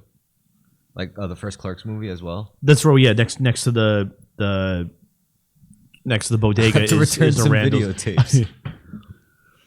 No, like when the the lady's like, "Do you have like Barney or whatever for my son?" He's like, "Oh, let me check the records." He's like, "No, backdoor sluts 9, cock blockers 8. Nope, nothing with Barney." And then there was also the American Psycho reference. I have to return. That's what you were. Yes, I know that's what you were doing. I have to return some videotapes. Let's see Paul Allen's card. I miss those times. Like I remember like going. I used to like on like Friday. Going with my aunt, and my uncle to Blockbuster, and it's like they would get their adult videotapes, and then I would get to pick a kids movie. Yeah. I used to like the one on like Fridays. I'd go. I usually hang out at my friend James's house, and it's on Forest and Bradley, and there used to be that huge Blockbuster right there on the corner. So we were like 10 or 11, like, and we would walk. We'd go to 7-Eleven, get snacks, and we'd go to fucking Blockbuster and pick out 2-3 movie each or something like that, maybe a game, and that was our weekend. Yeah. And then I just like to walk. You just like to walk around like Caesar. Like there's still movie covers that are embedded into my memory. Oh yeah. Because like I would see them forever, and like they didn't get. Remember the sound of a Blockbuster case opening, like that click. Yeah. I like it better like with the games that had like the fucking thing in the middle. Sometimes you come with a loose book inside. Yeah, but things became different in my freshman year of high school. It was like a game changer when I was living in Woodrow at the time, and we started like robbing Blockbuster. Yes, like we figured out ways to like take the games out of the store and then crack the fucking case open. It's like, yo, free game. Yeah, we've done that. So we just started robbing Blockbuster blind. Damn, I'm sure they lost a lot of fucking money because of that. Like it wasn't they were just, fine. It wasn't just me and my friends. It was everybody. Oh, it was everybody. Yeah, everyone figured it out at one point. I do shit like that. Oh, but actually stealing from Blockbuster, yeah. Like there were all sorts of ways to do it. Like people would like probably rent videos. But then like remember then they started having like the cases were empty. So like you'd have like the movie cover, and then behind it would be empty VHS boxes or empty game boxes. And you have to take the empty box and go to the counter, and then he would give you the game. Yeah. So I know he started doing that. I mean, honestly though, like if I remember there's 2 games that my friend took from there that I'll never forget. One was 007 GoldenEye. The other one was Mike Piazza's Strike Zone, 1997. I mean, VHS must have been a wild time because what a time to be alive. Because how many people like knew that you could probably like just copy VHSs? You know, well, that's it. Like that's it. Yeah, like my dad knew how to do that, and that's. He never figured out how to burn DVDs, but like he used to have fucking 2 TVs. It's like all you gotta do is just play it, and then it's just like recording the game. Yeah, you know? But which is also illegal. But yeah, is it?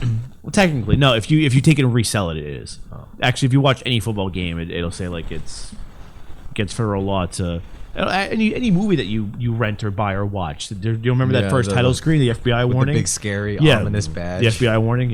Yeah, the one with the badge. Yeah, because it's you can't copy it and then profit off of it. So official. Yeah, but the FBI is going to find you. The FBI cares that like you're making copies of Fantasia and selling it for like $5. It's like have you ever been to Chinatown? VHS tapes are now worth a lot of fucking money. That's it too. I mean, my uncle used to have like he had a Chinese lady that like he got all his bootlegs from. So as soon as something out in theaters, he's like, "Yo, I can get you this movie." Yeah, but now they're. Oh yeah. Also, another thing back then was the cable hot boxes. Yes. It was my awesome. first brush with pornography. Yeah. The hot box. I was friends with this kid. Don't remember his name, but I was friends with him because he had a hot box. He had one of those weird cable boxes. Yeah. That if you go beyond certain channel, you're like, "Oh, naked ladies wrestling. I can watch this." Yeah. And it was probably such a cool thing to do back then. You open up the case, you see the little bypasses in the circuits, and just activate it. Must have been fun. Good times. Yeah. I like this pen, but it should be heavier. Yeah. I've been using the same pen for years. It's actually like the 6th version of the same pen I've ordered specifically.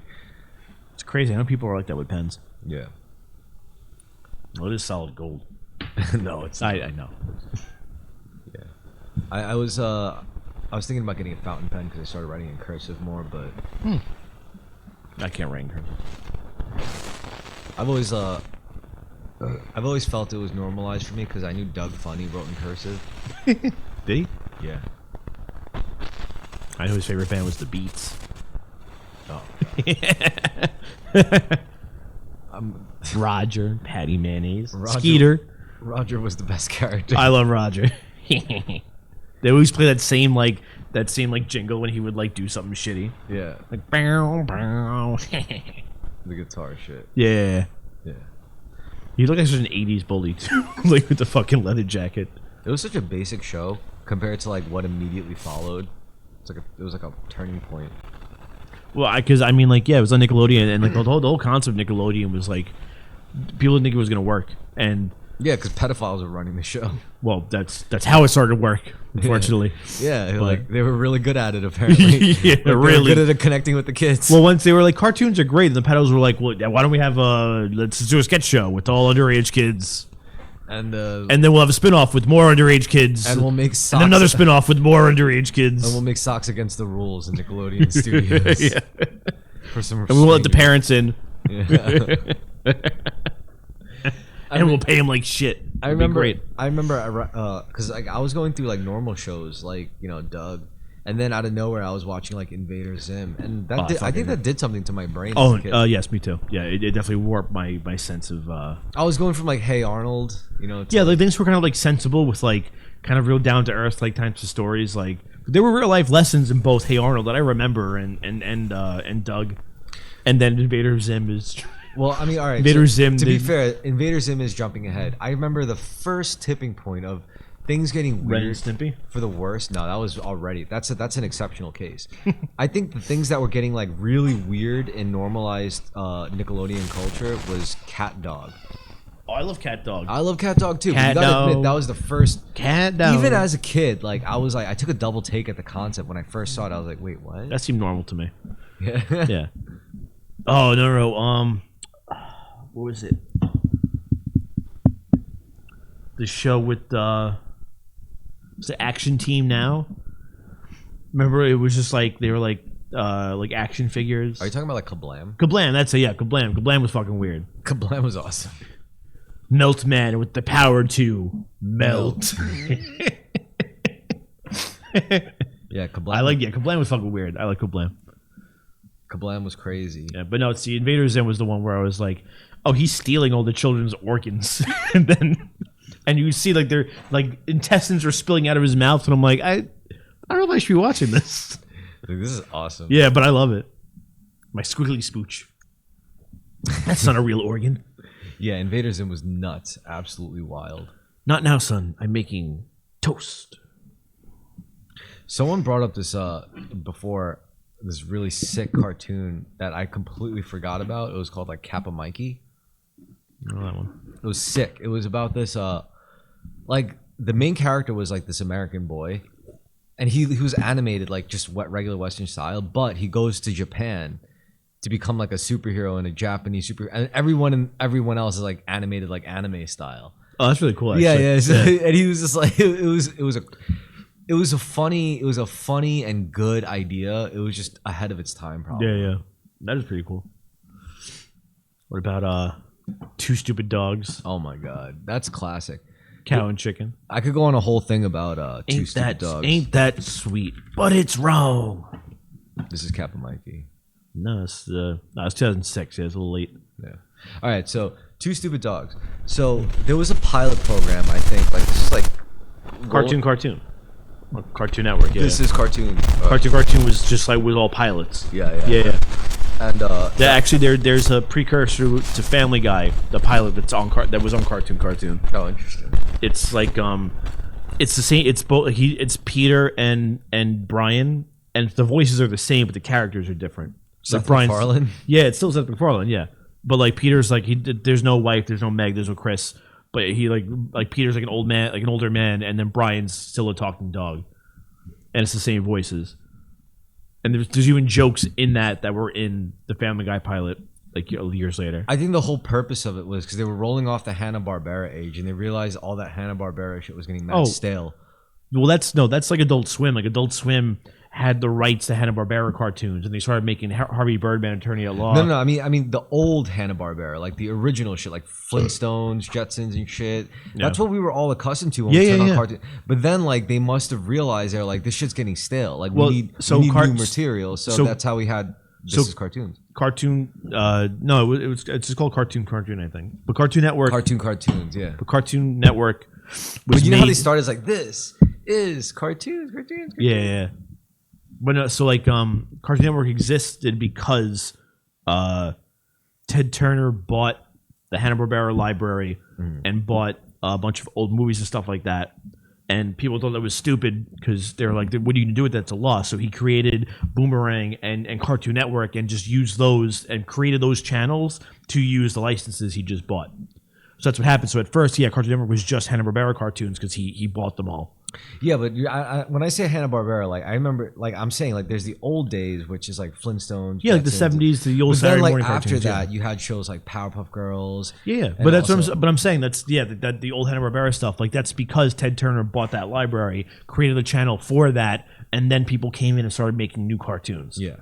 Because they wanted to do something with it. Because Nickelodeon was becoming successful. So the new cartoon era, that was like the cartoons thing, the pilot program, and that's how we got Powerpuff Girls. That's how we got Johnny Bravo.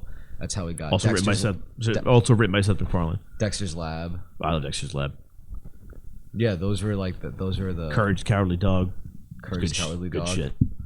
And then things started getting serious for Cartoon Network, like that whole generation. I think at its peak with Samurai Jack. Oh, Samurai Jack is just like, just peak storytelling, great animation. Damn, I can't believe I remember all this fucking useless shit. But that was like my whole childhood. Oh, yeah. I'm happy I remember it because everything else was shitty. Yeah, that whole era of TV was god tier. Because it was real TV. It wasn't none of this streamed bullshit. It was real TV on the hard line, beamed in on a cable. And my dad refuses to watch any cartoons. Cartoons for kids or whatever. I'm like, oh yeah, I'll just watch MASH for fucking the rest of my fucking life. I'll watch the Man Show. With Dad. Oh no, with that.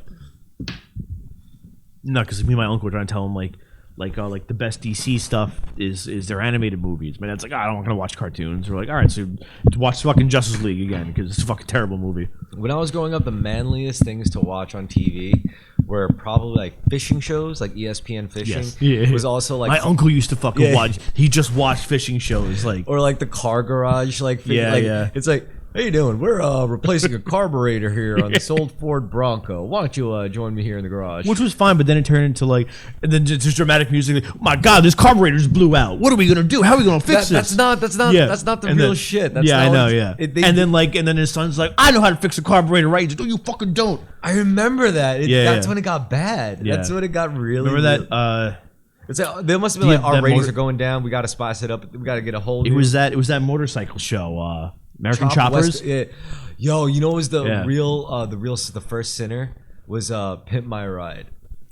Yeah, Pimp My Ride was fun though. that shit was good. You just got pimped. You ever watch Exhibit talk about that show? I regret it. He's like, I regret everything. He's like he did it because like he was up and coming and they're like, we promise we'll play your music and stuff like that. He's like, all right, fine.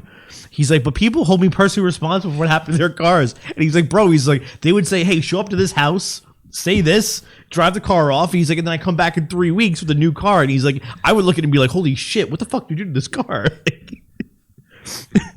He's like, people get mad at me. And he's like, dude, that was my only car, man. I can't drive this. And they couldn't really resell them for much more because like they'd be cars with like fish tanks in them. Like, yo, we heard you like fish, so we built a whole fucking aquarium in your car. It's like, yo, this fish takes like salt water. Yeah. Cars would break down like a week later because like they're like someone has a fucking '88 Honda Civic and they're like, oh. Let's put a fucking disco studio in the back seat. Let's give him monster truck wheels. Let's make it run on diesel. Yeah, exactly. Yeah, I love Exhibit for that. We don't need this rusted frame. We can just replace it with fiberglass.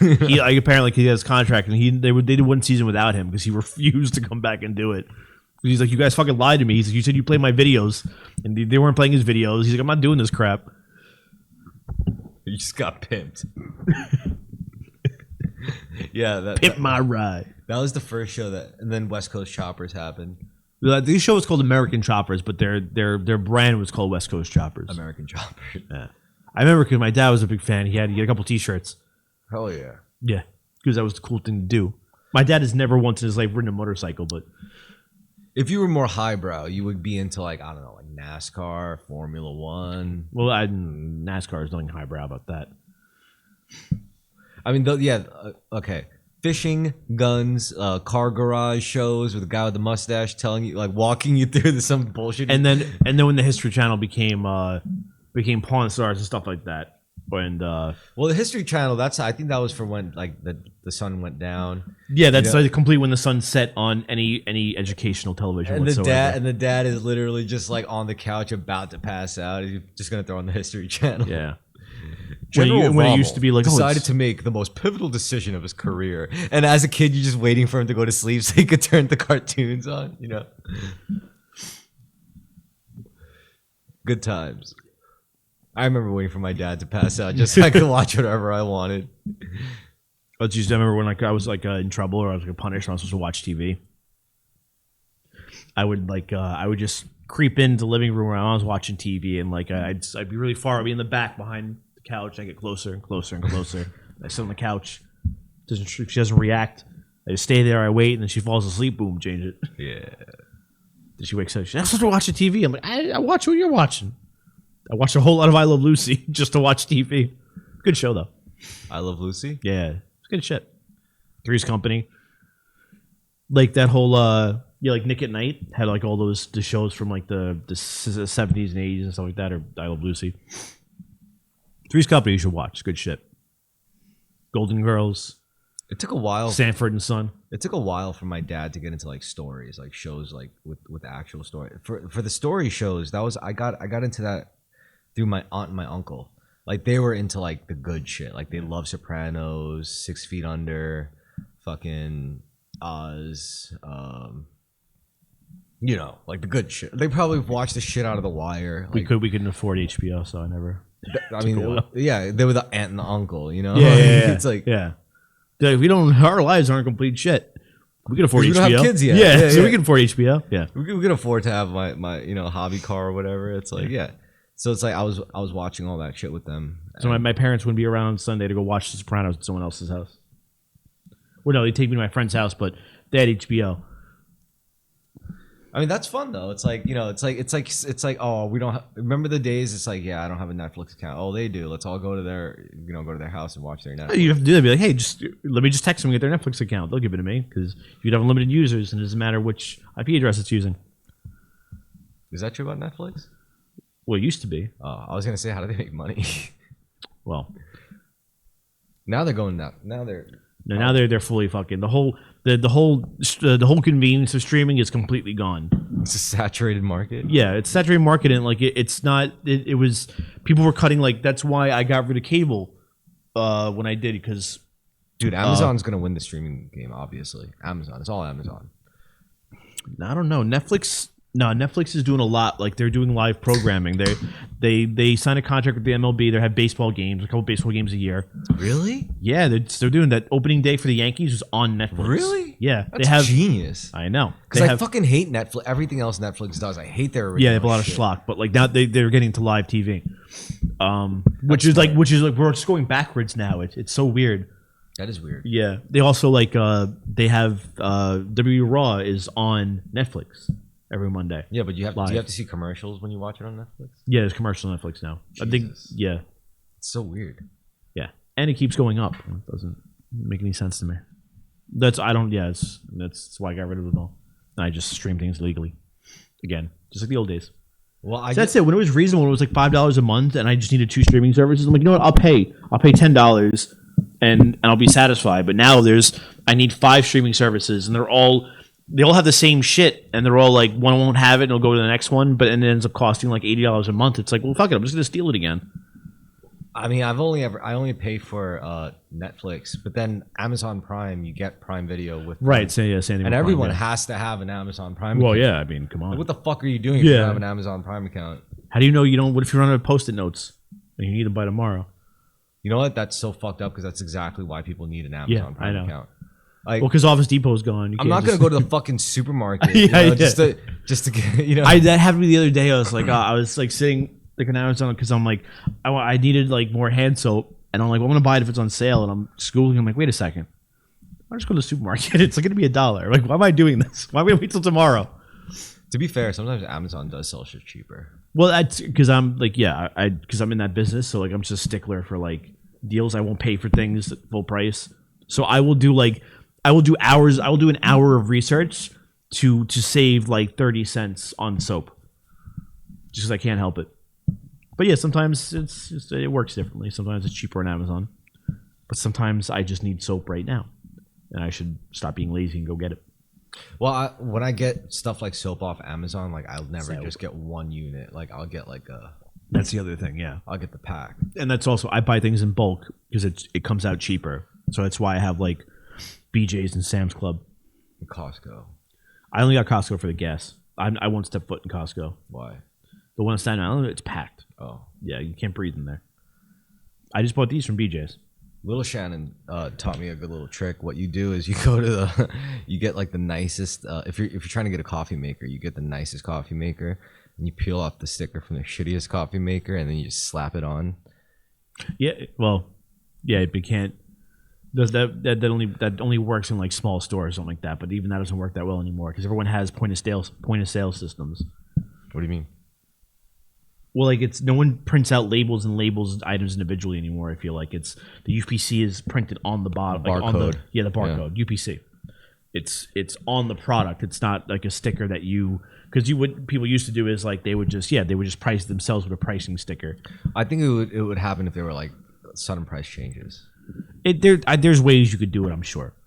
But now it's all like there's some like integrated system where every it's a bit more employee has their like inventory pad, right? And they know when they're running out of something or when something shouldn't be something. Like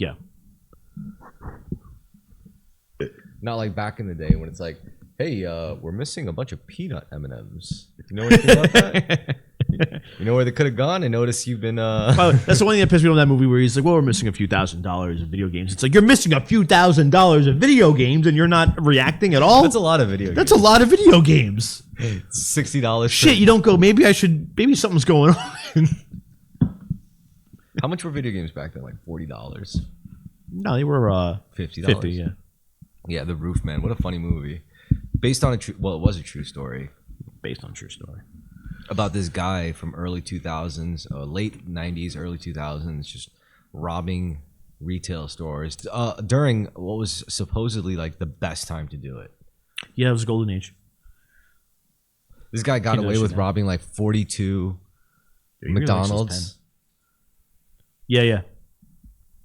I told you too, like the rest of Booker T, like him and his friends worked at Wendy's, and they were like, wait a second, every Wendy's in Texas keeps their safe in the same location and has basically the same way to break into it. So they went around Texas for like 3 years just robbing every Wendy's until they got caught. He likes that pen.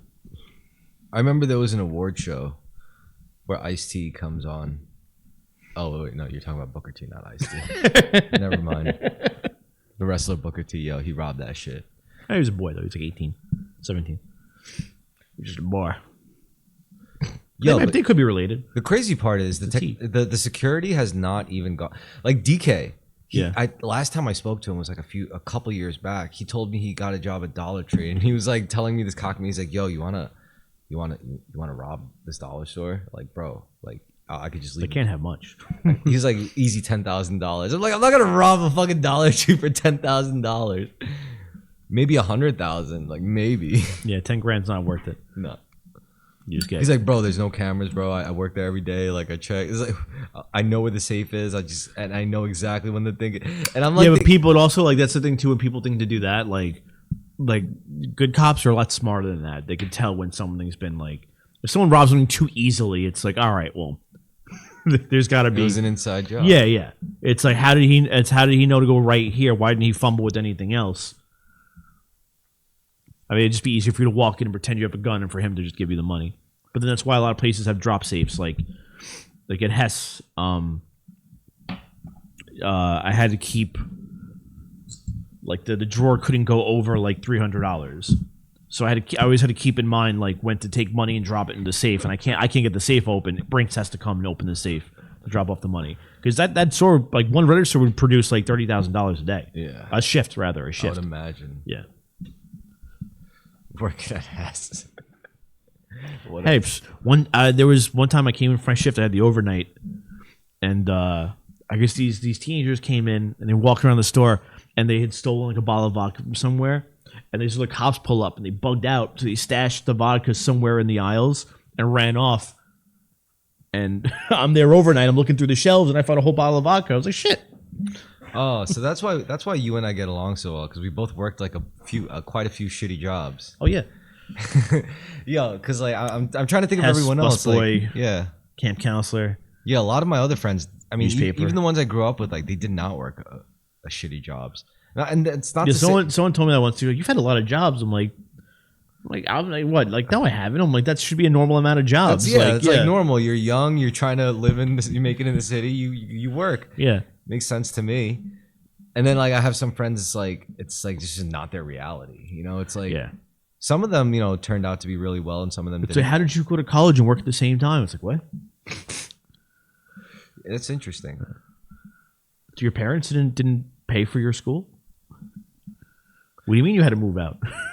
But I liked that experience. Sure, I wouldn't take it back. Of like working, because fuck, like I have friends now who have like degrees and they're having a tough time. Yeah, because absolutely. They never worked before. Yeah. They don't know what the real world's like, and they're in their 20s. Yeah. Yeah, they never ate shit before, and I'm like, oh man. Yeah. Damn, I'm glad I learned that shit at like 17. Right, it's a better time to do it, because it's hard to learn as an adult. Oh yeah. Because that's when I don't know. That's when you make mistakes that you can't take back as easily. Because you're an adult, and yeah, that's intense. That's hardcore. That's when I see teenagers like trying to fuck with people, or like even like fuck with me. I'm like, like you don't matter to me. It's like I don't like I don't take myself so seriously that like I don't care if a child calls me an asshole or tries to goat me into a fight or to run them over. I would love to though. Yeah, I mean. I would like to run over a few teenagers and be okay. Teenagers? I mean, fucking the teenagers are just being teenagers. Yeah, that's why it doesn't bother me. Those Bushwick people, though, they're not from here. No, they're not. They aren't, and they shouldn't be here. You're not from here, but they're white at least. I don't know if that's better. No, I mean, like usually, like what happens back in the old days, like if you're not from around here, they'll beat the shit out of you. But if you're white, you get a pass. Well, yeah, unfortunately. Yeah, that's how it worked. Yeah, and boy, did that turn out well. Yeah. Still pissed at that kid that said I had Midwest. I only have this beer because I grew up in the Midwest. I wanted to stab him in the throat. I was so upset. Well, yeah, I guess like you and I don't sound like we're born in this city. Well, no, because we were educated. We didn't grow up in a neighborhood going like, hey, yo. Fucking like Dago Central. Yeah. Like my grandfather has a very strong Brooklyn accent. My grandfather grew up in like a really poor part of Brooklyn in the fucking 60s. Yeah. Well, now we live in a time where like Chris Pratt plays Mario. Like just the voice of Mario. I thought it was the one thing we had left. I thought it was still okay to do an overly aggressive Italian accent for Mario, but no, nothing is sacred. But it's a me. Why he doesn't even say it's a me. Like I don't. And the guy who's been doing Mario's voice should have easily have done the movie. Honestly, it sounds kind of racist. He's an Italian man. Is he? He's from Brooklyn. Chris Pratt? No, I was gonna say. I mean, it sounds kind of racist of Chris Pratt. My grandfather should have played Mario. I'm saying it's kind of racist that Chris. I agree. I'm just listening, just trying to imagine in my head I like agree. Chris Pratt in the studio doing this voice, and I'm like, that's fucked up. I agree. I would feel offended. I'll be like, what the fuck? And Charlie Day's Luigi. Yeah, that's really weird. It's very strange. Honestly, Captain Lou Albano and John Leguizamo. John Leguizamo was in the movie. He'd be a better Luigi. It's weird. Yeah, I can't imagine just Chris. I want to see like his face while he's talking. I wonder how that audition. Like, I don't know if he had to audition. I'm sure he didn't audition. I'm sure someone from the studio was. He'd be perfect for this. Chris Pratt. He's so hot right now. He's huge. He's great. Who else was gonna do it? That's what I'm saying. I don't think they auditioned. I think someone was just like, you know, who's a big movie star we can attach this project to? He's been in Jurassic World, Guardians of the Galaxy. Kids love him. Chris Pratt. And no one went like, but like, should we want a more authentic type of Mario, and they're like, no. It's like, but he's an Italian American plumber from Brooklyn. Like, you wouldn't want someone that sounds a little more like that. Like, no. I think Chris Evans could have done it. Well, yeah, he plays Captain America, who's also from Brooklyn. Chris Evans could have done Mario. Who else could have done Mario? Fucking shit. I had a name. Al Pacino. Al Pacino. Oh, that was it. Hooah! That's the extent of my Pacino. Fuck. Oh yeah, Joseph Gordon-Levitt. Yeah, I don't know. I don't really like him as an actor. Yeah, me neither. He's kind of weird. He gives me the creeps. But as a voice actor, I think he could do that Italian voice. I only like him in Third Rock from the Sun. You don't like him in Inception? Nah, Inception bored me. Bored you? Yeah, I really like it. It was yeah. Like, I don't like the visuals were cool, but like everything else, I was just like, I guess it wasn't that compelling. It was like, oh no, yeah, and it's one of those movies that like you go into your dreams. It's one of those movies that's just smelling its own farts. It's like one of those movies that would have been better in the 70s. It's like a psychedelic kind of 70s movie. Yeah, like it's psychedelic spy movie. Yeah, it's exactly what it was. It was exactly like one of those 70s psychedelic spy movies. It just wasn't. It's just like it's only the only thing that's memorable to me about it is like the memes that come from it. Like those are the only things that I remember. Otherwise, I don't know why it just didn't click. It just wasn't. I don't know. I now I'm just like bothered by like not knowing who could possibly do the voice of like a modern day Super Mario. Well, unfortunately, he's doing it again, so we're running out of time here. Well, you know what? I will say, what's his name? The guy that does Sonic's voice, I would not have thought was initially. I wouldn't have thought that was a good idea, but like I watched all three of those movies. He's fucking great. He really is. But he does sound like Sonic, but like a little joke here. But he's fucking good at it. But then again, Sonic isn't known to hail from a certain Italian American neighborhood from Brooklyn, so it's okay. Nothing beats Goku in Dragon Ball Evolution. Oh God, yeah, I forgot that existed. Really, you forgot? I'm glad I reminded you. No, I try to black it out of my head. Like it's just because to me, it's just like the arrogance of people. You go, let's take this known franchise, this known product, and just take out the parts we don't like.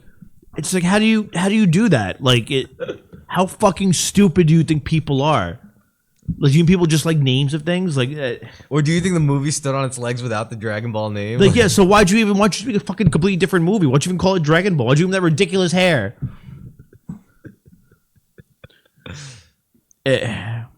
Great movie, Dragon Ball Evolution. Yeah.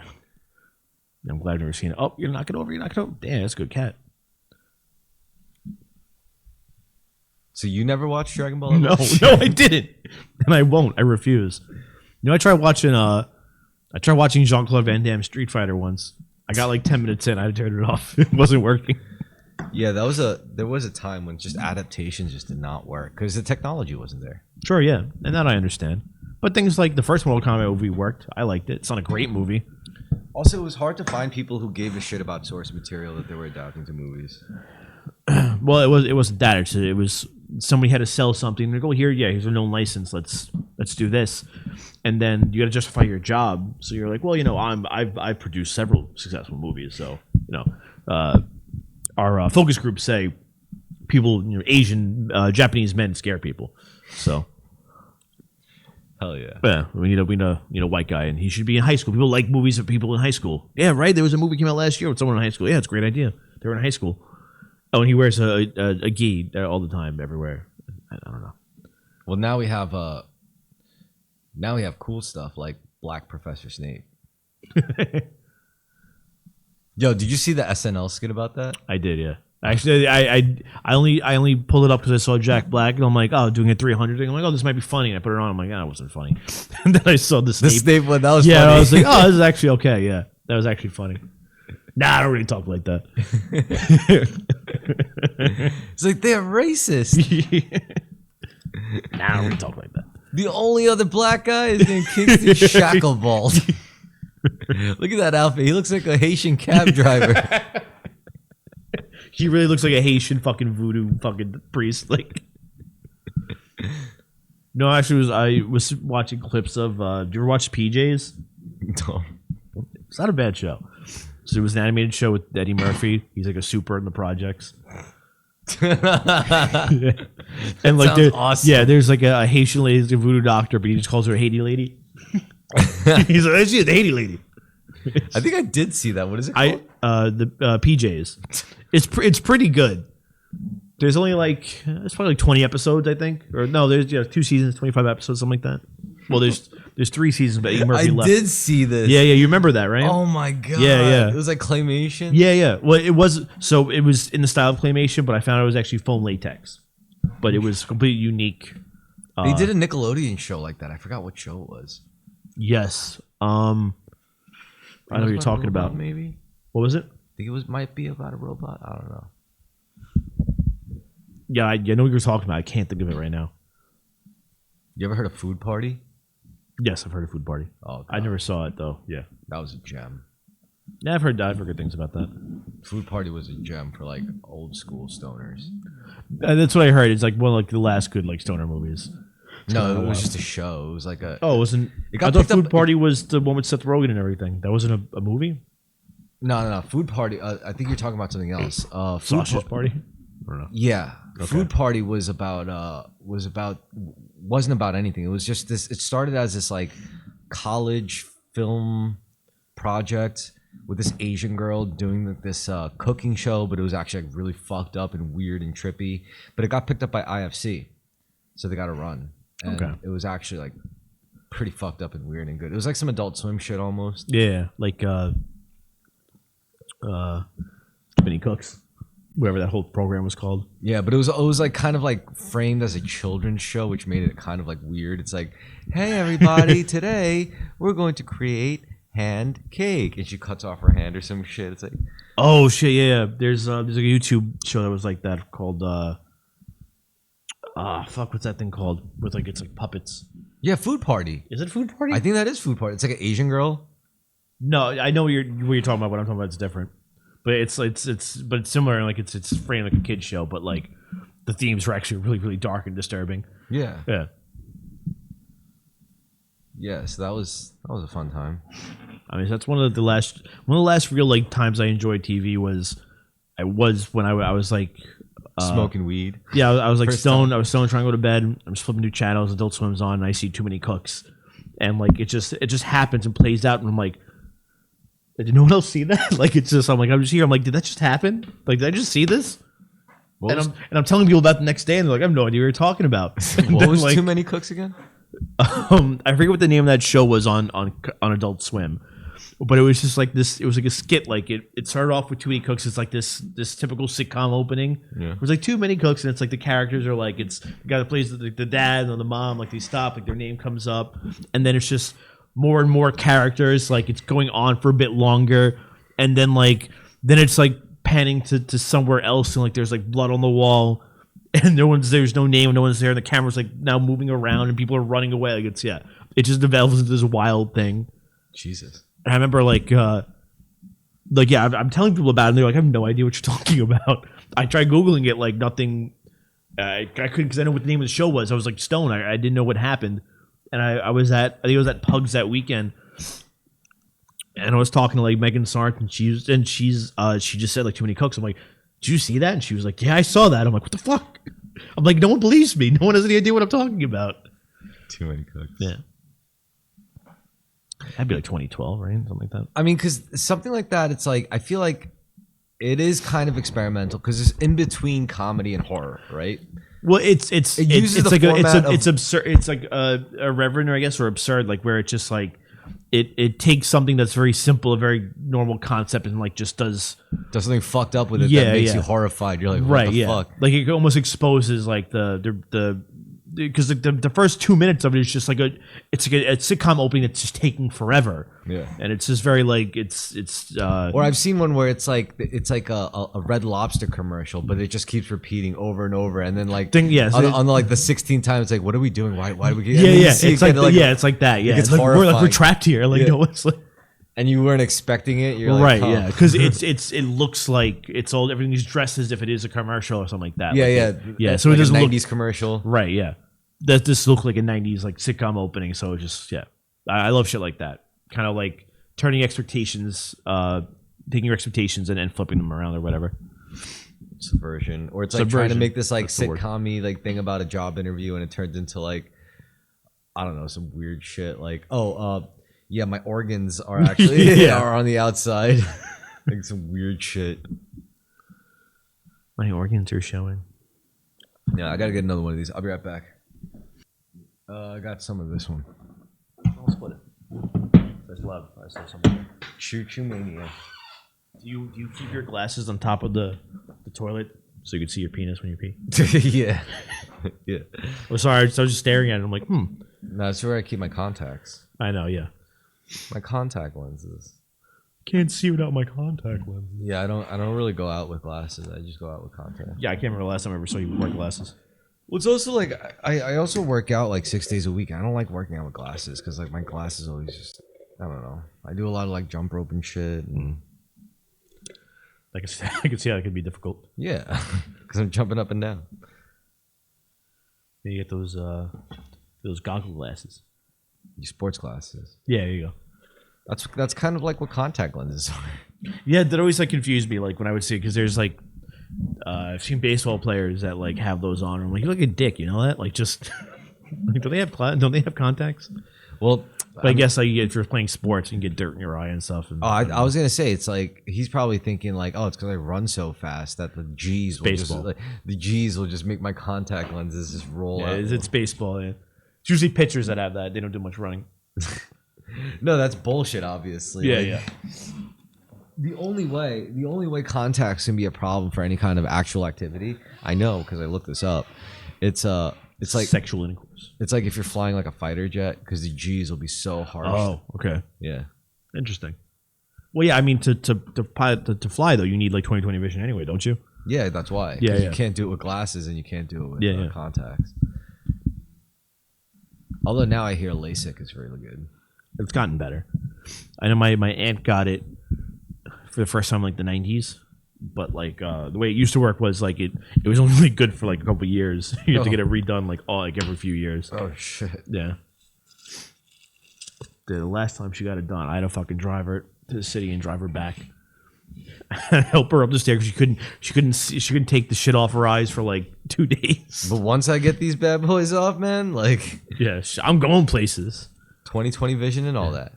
It was probably. I think she did just so I would hang out with her for a few hours. It was probably worth it for her after she tried it the first time. She was like, I can't go back. Yeah. Like she got it like twice like in the 90s and was like, fuck this, and then didn't get it until like maybe again till like 7 years ago. Because they finally really caught up, I guess. She's like, I'll be back for this shit. Yeah. So I'm gonna wait till this gets better. That's good. Being able to see is important. Yeah, it's overrated. Is it? No, I'm kidding. I don't know. I can see. I don't need glasses. I enjoy being able to see without the need for contacts or glasses. I don't think I would wear contacts if I had to get glasses.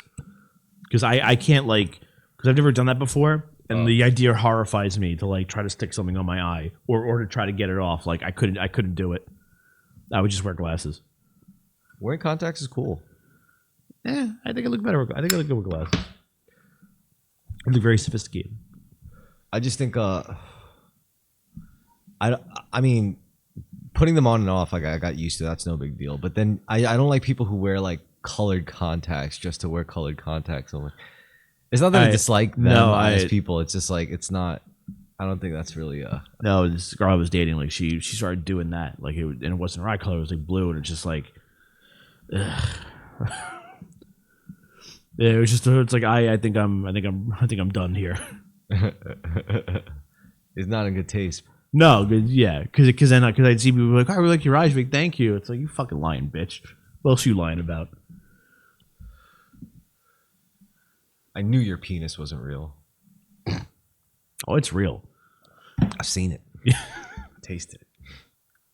That was you? No, that's what you were saying about her. It's like, oh yeah. I knew that bitch's penis wasn't real. I've been down there. It's just an oversized clit. Yeah, that's the kind of shit I would see on Twitter nowadays. It's like I knew my ex-girlfriend's penis wasn't real, or it's like I'm not racist. My girlfriend's eye is black. Or another good one was like,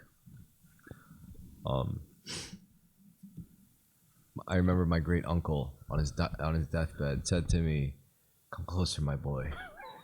Please, I would do anything to live just another 10 minutes. I would suck the devil's dick." And then he writes, "And then I screamed and then just smothered the pillow over his face." I don't know if my great uncle was on his deathbed, he'd be necessarily telling me to come closer. Come closer, my boy. We're not that close. It's the closest I've ever been to you. One of my favorite tweets was still like where you see like a calendar hung up of like 3 like white. It's like an '80s calendar, like 3 white women in like bathing suits with like flat asses and like flat ass, but they were still sexy. Sure. And then all 3 of them together, the bathing suits made one big American flag. And then the tweet was like, "My barber must have thought, what a fun and nice poster to put on the men's bathroom." And then my 13-year-old self just jerking off, screaming. I have seen that. Yeah, like, ah! I've seen that. Screaming. I like being like I remember like being a kid like and going to a bathroom and just like I guess an adult place, some more adult place, and like seeing that, I'd be like, well, I'm gonna be in here for a little while. Yo, or even a fancy restaurant that has like art in the bathroom and it's just tits, and it's like I love art. Or someone bathroom art. Someone posting on Facebook once, it's like, "I was the first one in my bloodline to jerk off in an Arby's," and then the uncle comments like, "Not true."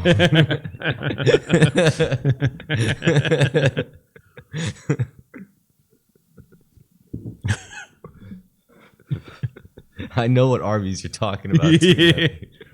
Especially not that Arby's.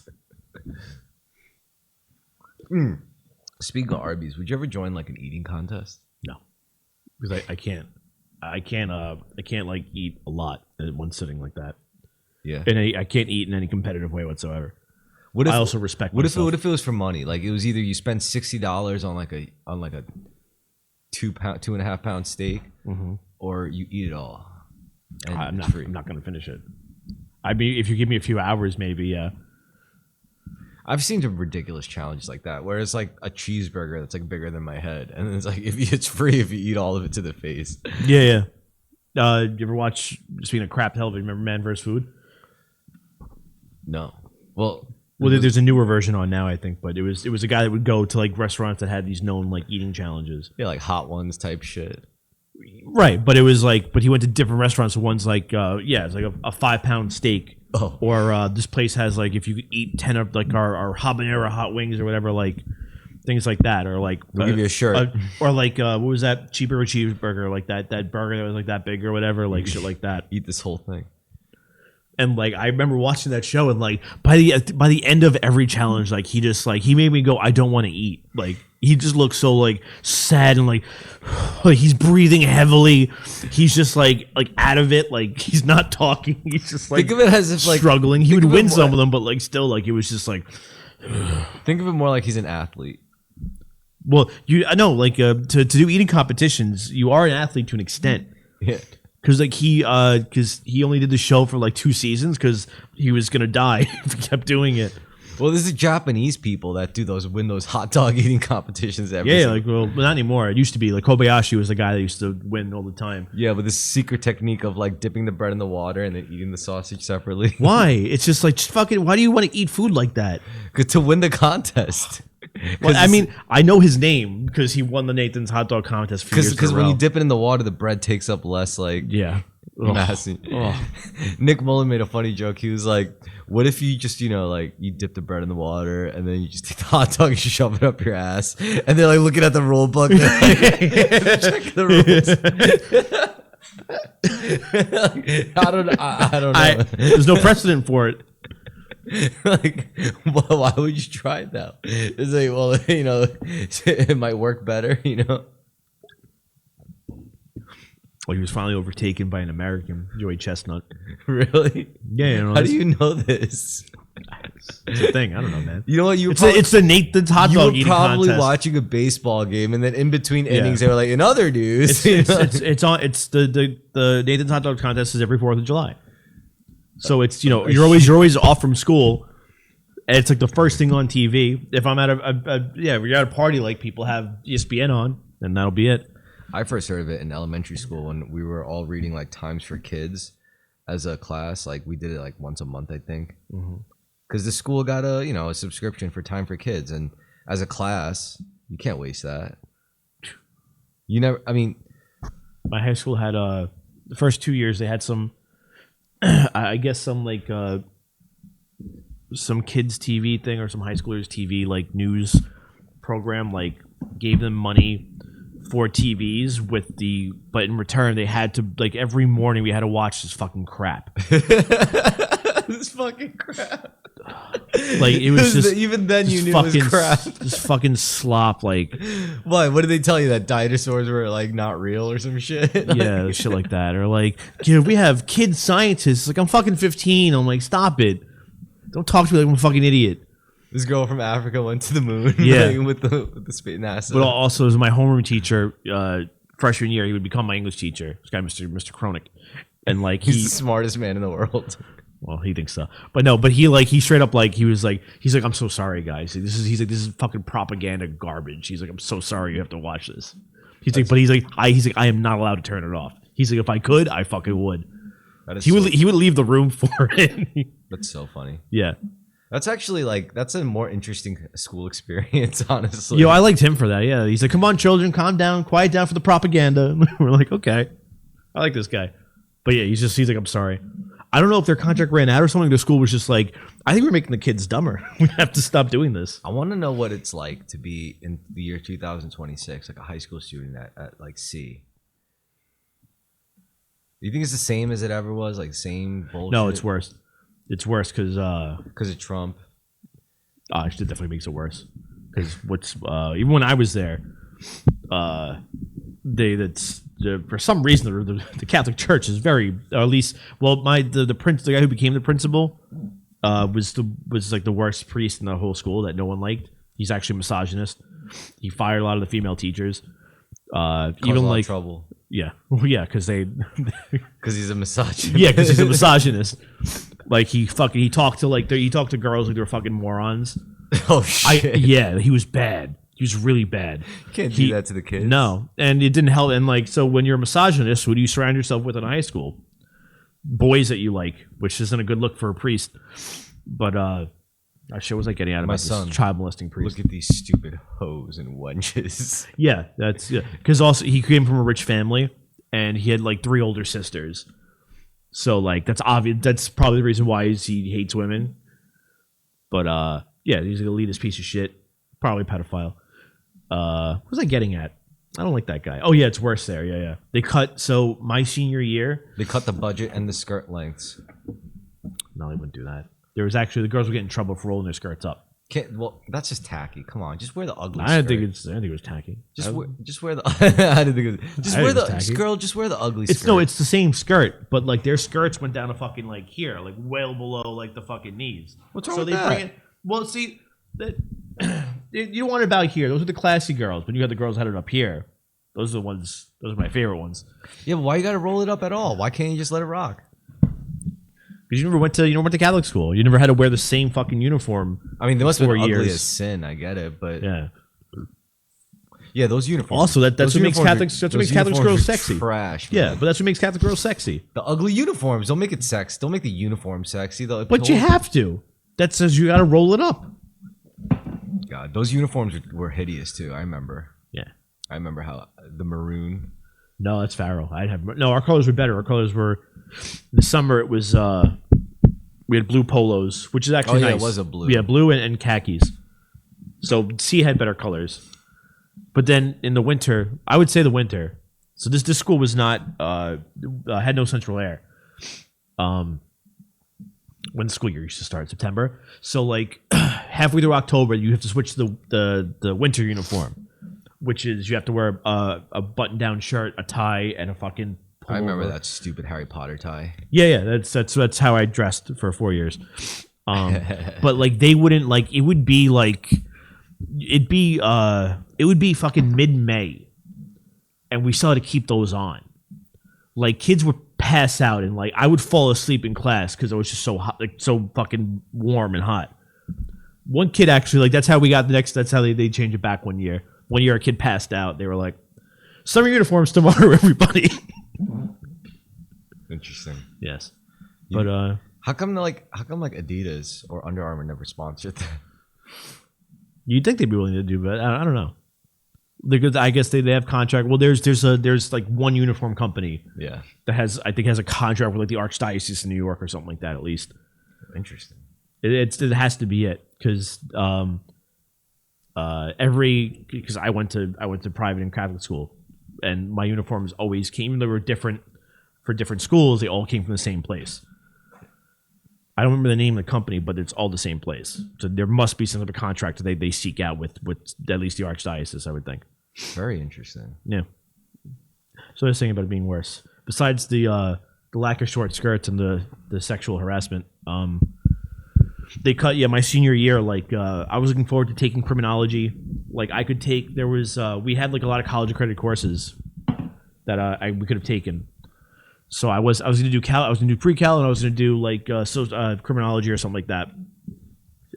He decided that the best way for school to make money is to put all their money in the football program. So they cut all the extracurricular stuff, all that shit, all the electives, and just kept like resodding the fucking field, the football field. So I lost, like I had no electives. I had a choice between two things. I could have done a bullshit class, or I did or theology, and I took the theology class. So I'm like, well, at least I did something interesting. That's cool. Yeah. Well, it's like But then I couldn't take pre-cal. My fourth year math class was like literally 40 minutes of just reviewing what I've done the last 3 years. Interesting. Yeah. Well, no one goes to Catholic school to become like a criminal justice or to Sure. pursue Yeah. criminal- Why not? We had, but it was accredited by John Jay, that class at that point. So if you took it, you already had credits that were good at St. John's or John Jay and something like that. So if you went to college, that's what you wanted to do. Like you're already on the way there. What did you want to be, fucking Matt Murdock? No, I wanted to do something interesting. I was tired of I want to take another fucking Bible class. Like I had finally didn't have to take religion, so it's like great. I can do something else. Let me do something interesting Besides religion? Yeah, and then I had to take, because they took those away. I took speech, like public speaking, freshman year. That's nice. I had to take it again in senior year because they got rid of all the other classes. It's like, why are you wasting? Now you're wasting my time. You wasted your high school years. Well, they did. I didn't waste it.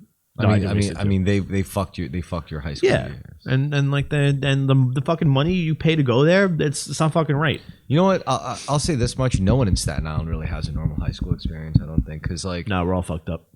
I went to 6 different high schools, and So you would know. You've been to all of them. yeah. I've been to New Dorp. I've been to Tottenville Institute.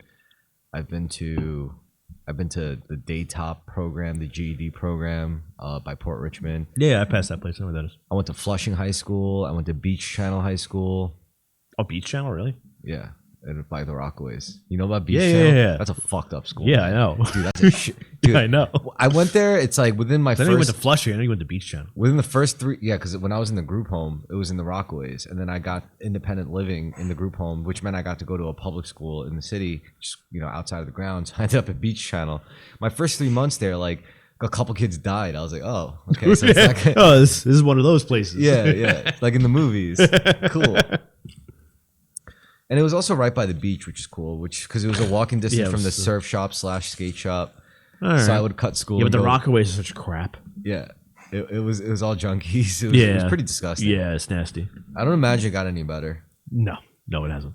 But in the summer, it's cool because you have Reese Beach. It's true. Reese Beach, you see open titties everywhere. Yeah. It's the I like people's titties. beach. It's a nudist beach, pretty much. And what's interesting about the Rockaways is like the northern half is like a complete like ghetto, whereas the southern half is all like bougie rich people. Yeah, like, yeah. Because part of it's the same reason why like Father Capodanno and Midland Beach, those houses are all crap. Yeah. Is because they were originally built as temporary beach homes. Like it was a beach town, Yeah. and then then eventually they just moved poor people there. And the whole thing fell apart. Yeah, it's almost like this place used to be I don't know. Like, Yeah, like the 70s. yeah, the Rockaways. What an interesting spot. I mean, it's great that it's so like easy to get to. Honestly, like, Not easy to get to. It's pretty out of the way. You take a whole bridge. You take a bridge. no. I mean, like, I didn't realize this until fairly recently. Like, we have so many more ferries now. Yeah.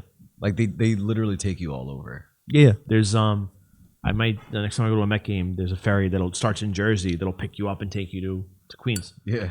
It's like a 10-minute walk to the stadium from there. I'm gonna take it one day. Because I just figured I'll just get trashed with a bunch of fans on a boat. What even better than that? Yep. Ferries that'll take you from like downtown Manhattan, South Fair. Yeah. I've taken the water taxi when I used to work in Red Hook. I took it to go to Comic-Con once because I finished work at like 1:30. Yeah, ran over the there. water taxi. Yeah, I love boats, man. I love the water, love the ocean. Way better than driving. Maybe you'd be happiest like working at an oil rig. I don't know about that.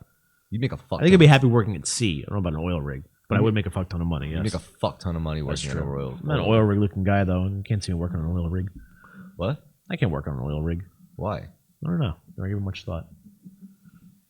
I would love to work in an oil rig. It's like, what is it? 6 months on, 6 months off, Something like that, yeah. and you make like 200.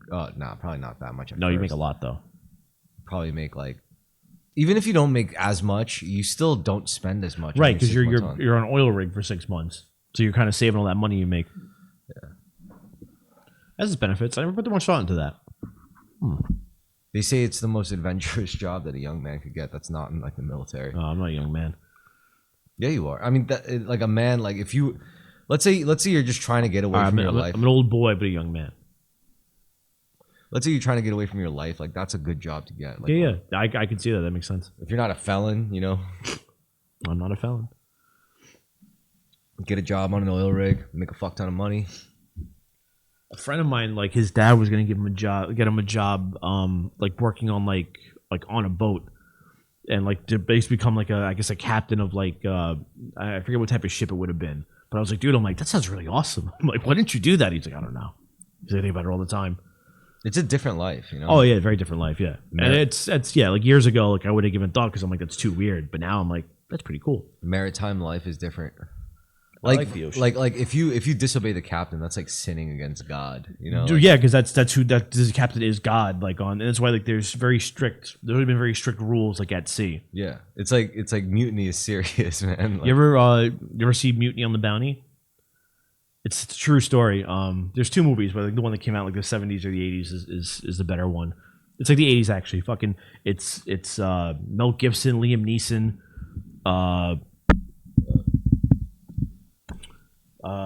the guy from Silence of the Lambs. He's the captain. I forget his name offhand. But basically, like this guy in the Navy, like he wasn't. He wanted to. He planned a mission with the Navy where he was gonna go to this island and like bring certain fruits there and plant them there and to set up new crops and make the British government more money. But because he didn't come from a rich family, he wasn't like a true captain. Even though they gave him a small ship, he wasn't really a captain. Because back then you had to be related to somebody to get like a real promotion.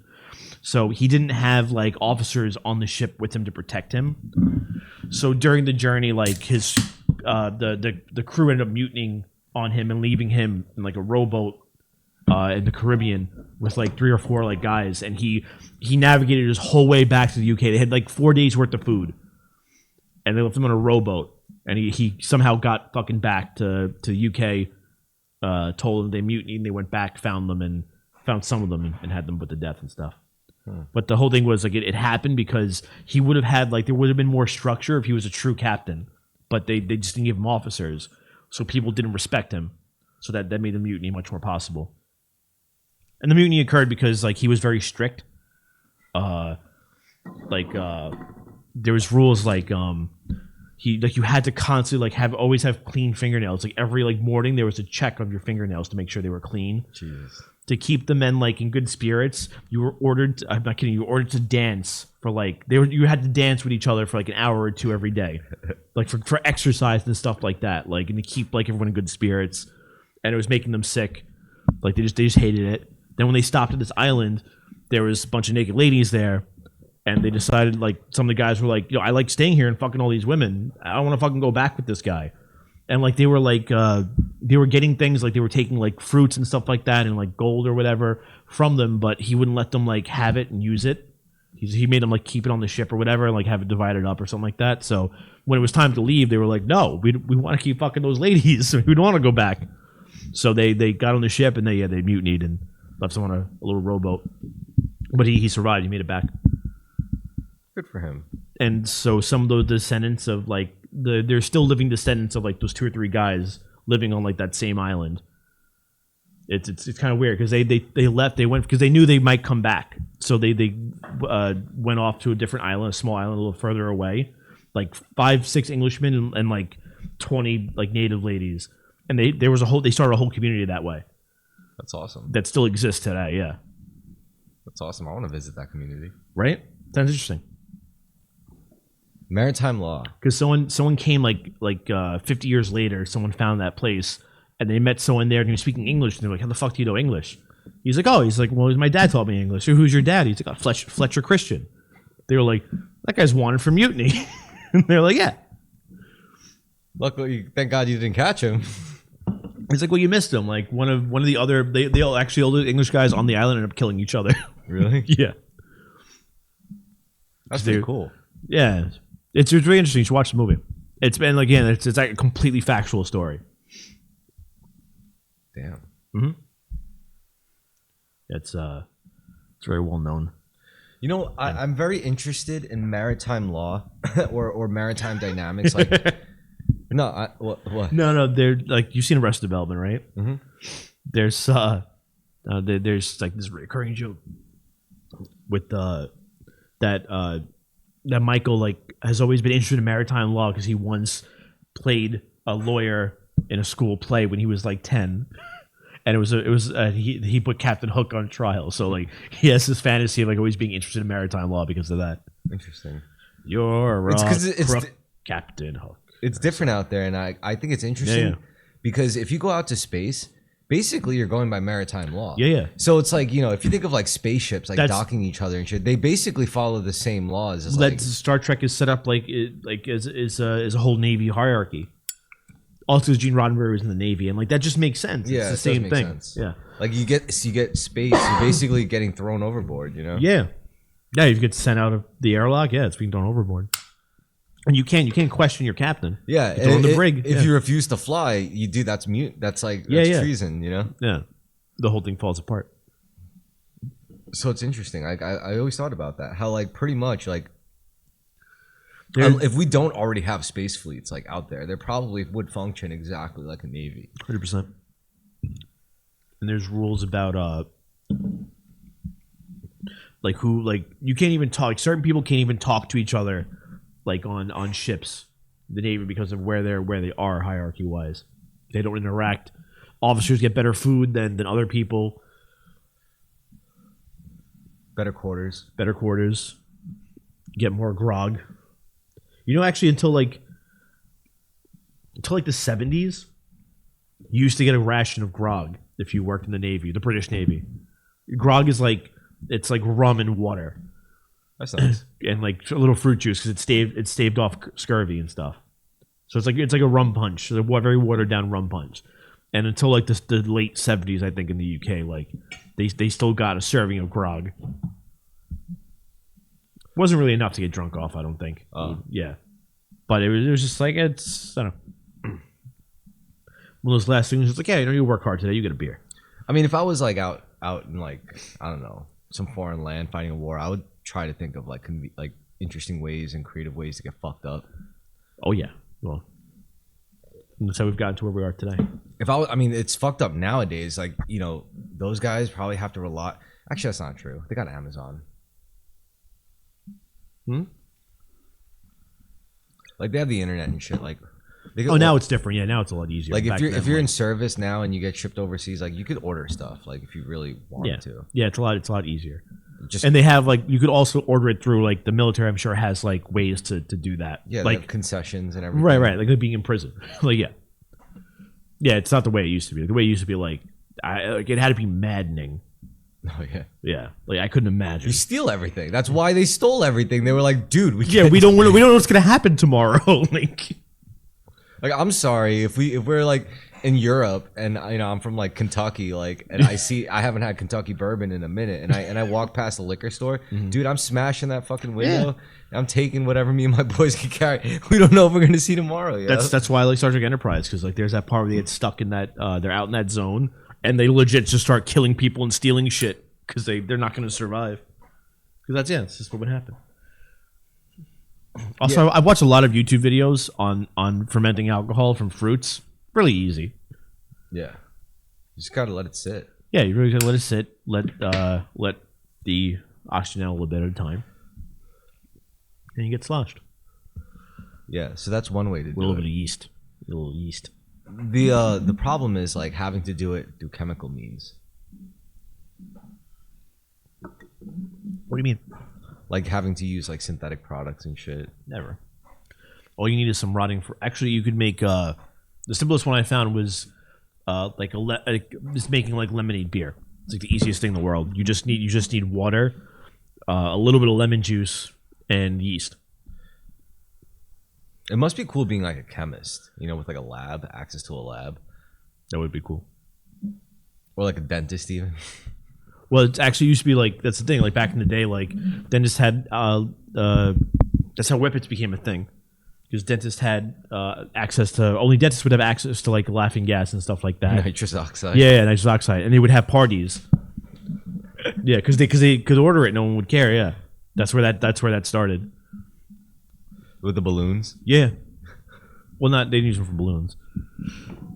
Well, that's like the fun way to do it at raves. Like you get a big thing of nitrous. Right. Well, I'm talking about the classy way you should do it back in the 50s.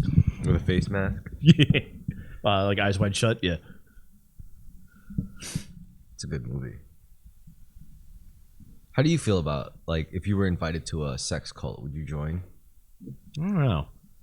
Oh, it's my thing. I mean, I'm very open sexually, but what about like you don't like the group events? No, I don't know. I wouldn't. I don't think. I wouldn't say I'd give it a go. I'd dip my toes in.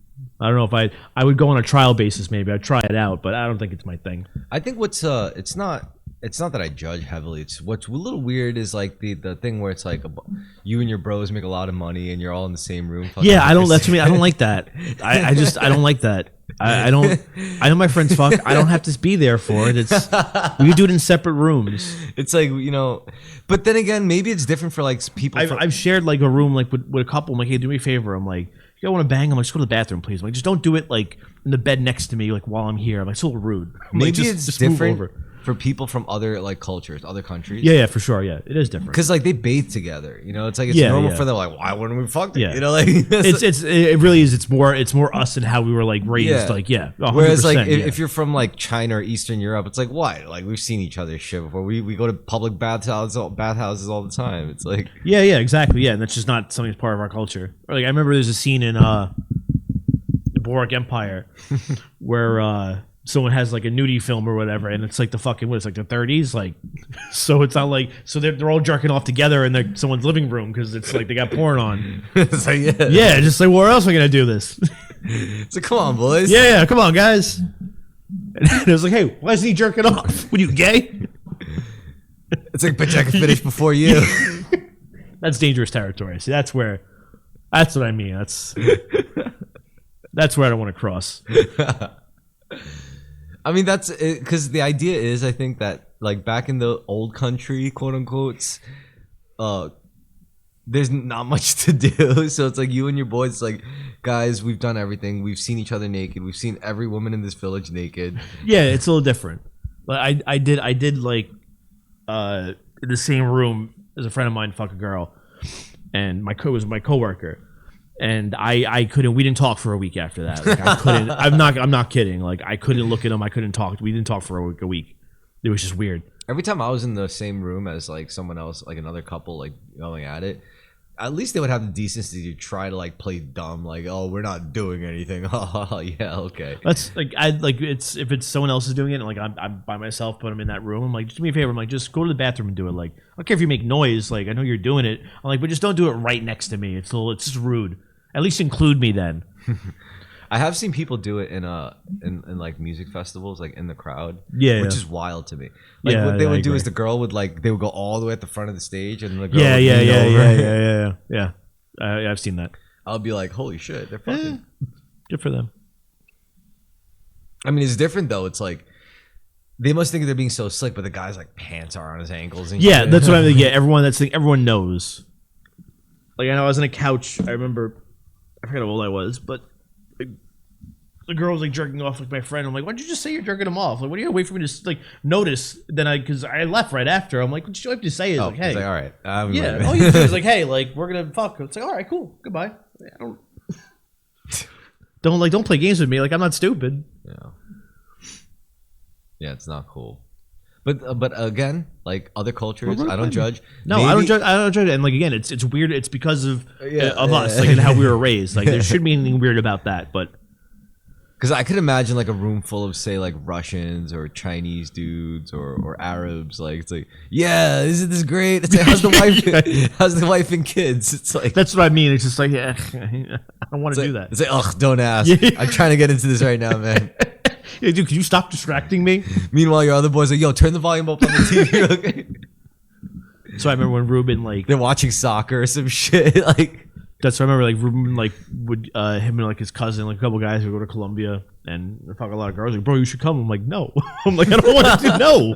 I'm like, I don't want to fucking sit in a hotel room with you guys for a week just fucking the same girls. I'm like, that sounds like a terrible idea. Colombia, yeah. There must be some beautiful hookers. Oh, Like, They like a few of them, like his cousin, like another guy, like they kept them as like his girlfriends or whatever, like that they would go every couple months. Yeah, but I mean they're hookers. So. I mean, the way I see it, it's like you know, let's say you go to like Yeah, Rome.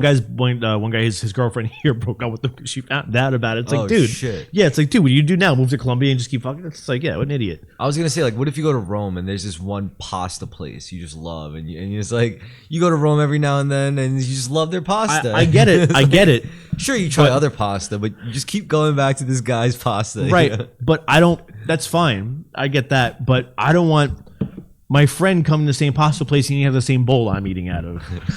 Yeah, we have separate forks, but I don't want to eat out of the same bowl. And then you try to bring that guy to New York, and he's like, he's my roommate, he's my best friend. You know, it's like, well, he fed me pasta too. He's my friend too. You know, like Then he had jealousy starts, and it's just like, why can't I have his pasta? He lives closer to us too. You know, it's like we could have his pasta too. It's like, nah, bro. Do you remember that episode of South Park, Jubilee, the one where there's gonna be a meteor shower, whatever, and like they're at a house party, and Randy and Gerald, like Kyle's dad and Stan's dad, like are in a hot tub, and they just decide to like you like jerk off for anybody, but they're naked in the hot tub. You ever jerk off for anybody before? He's like, no, not really. Maybe once in college. No, not really. He's like, it would be gay if we just did that. And like, no. So they apparently just do that.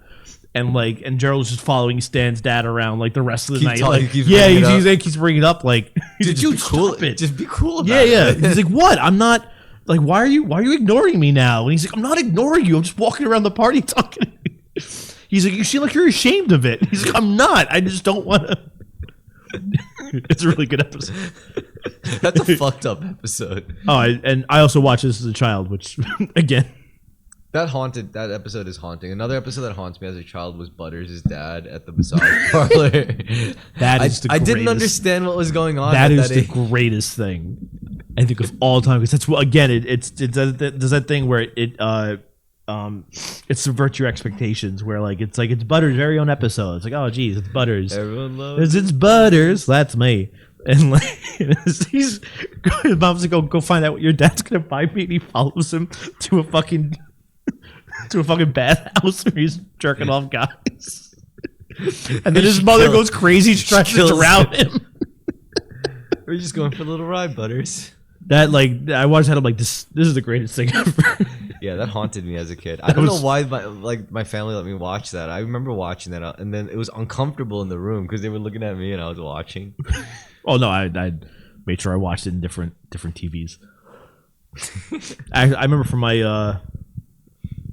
10th birthday, my uncle, who still watches South Park to this day, actually. Still watches South Park to this day. He bought, of course he does. Yeah, but because I don't know, he was always bad at this. I guess he probably, Probably knew he had to go to my birthday, but forgot to get me a gift. So at the last minute, he just picked up season 1 of South Park and gave it to me as a 10-year-old.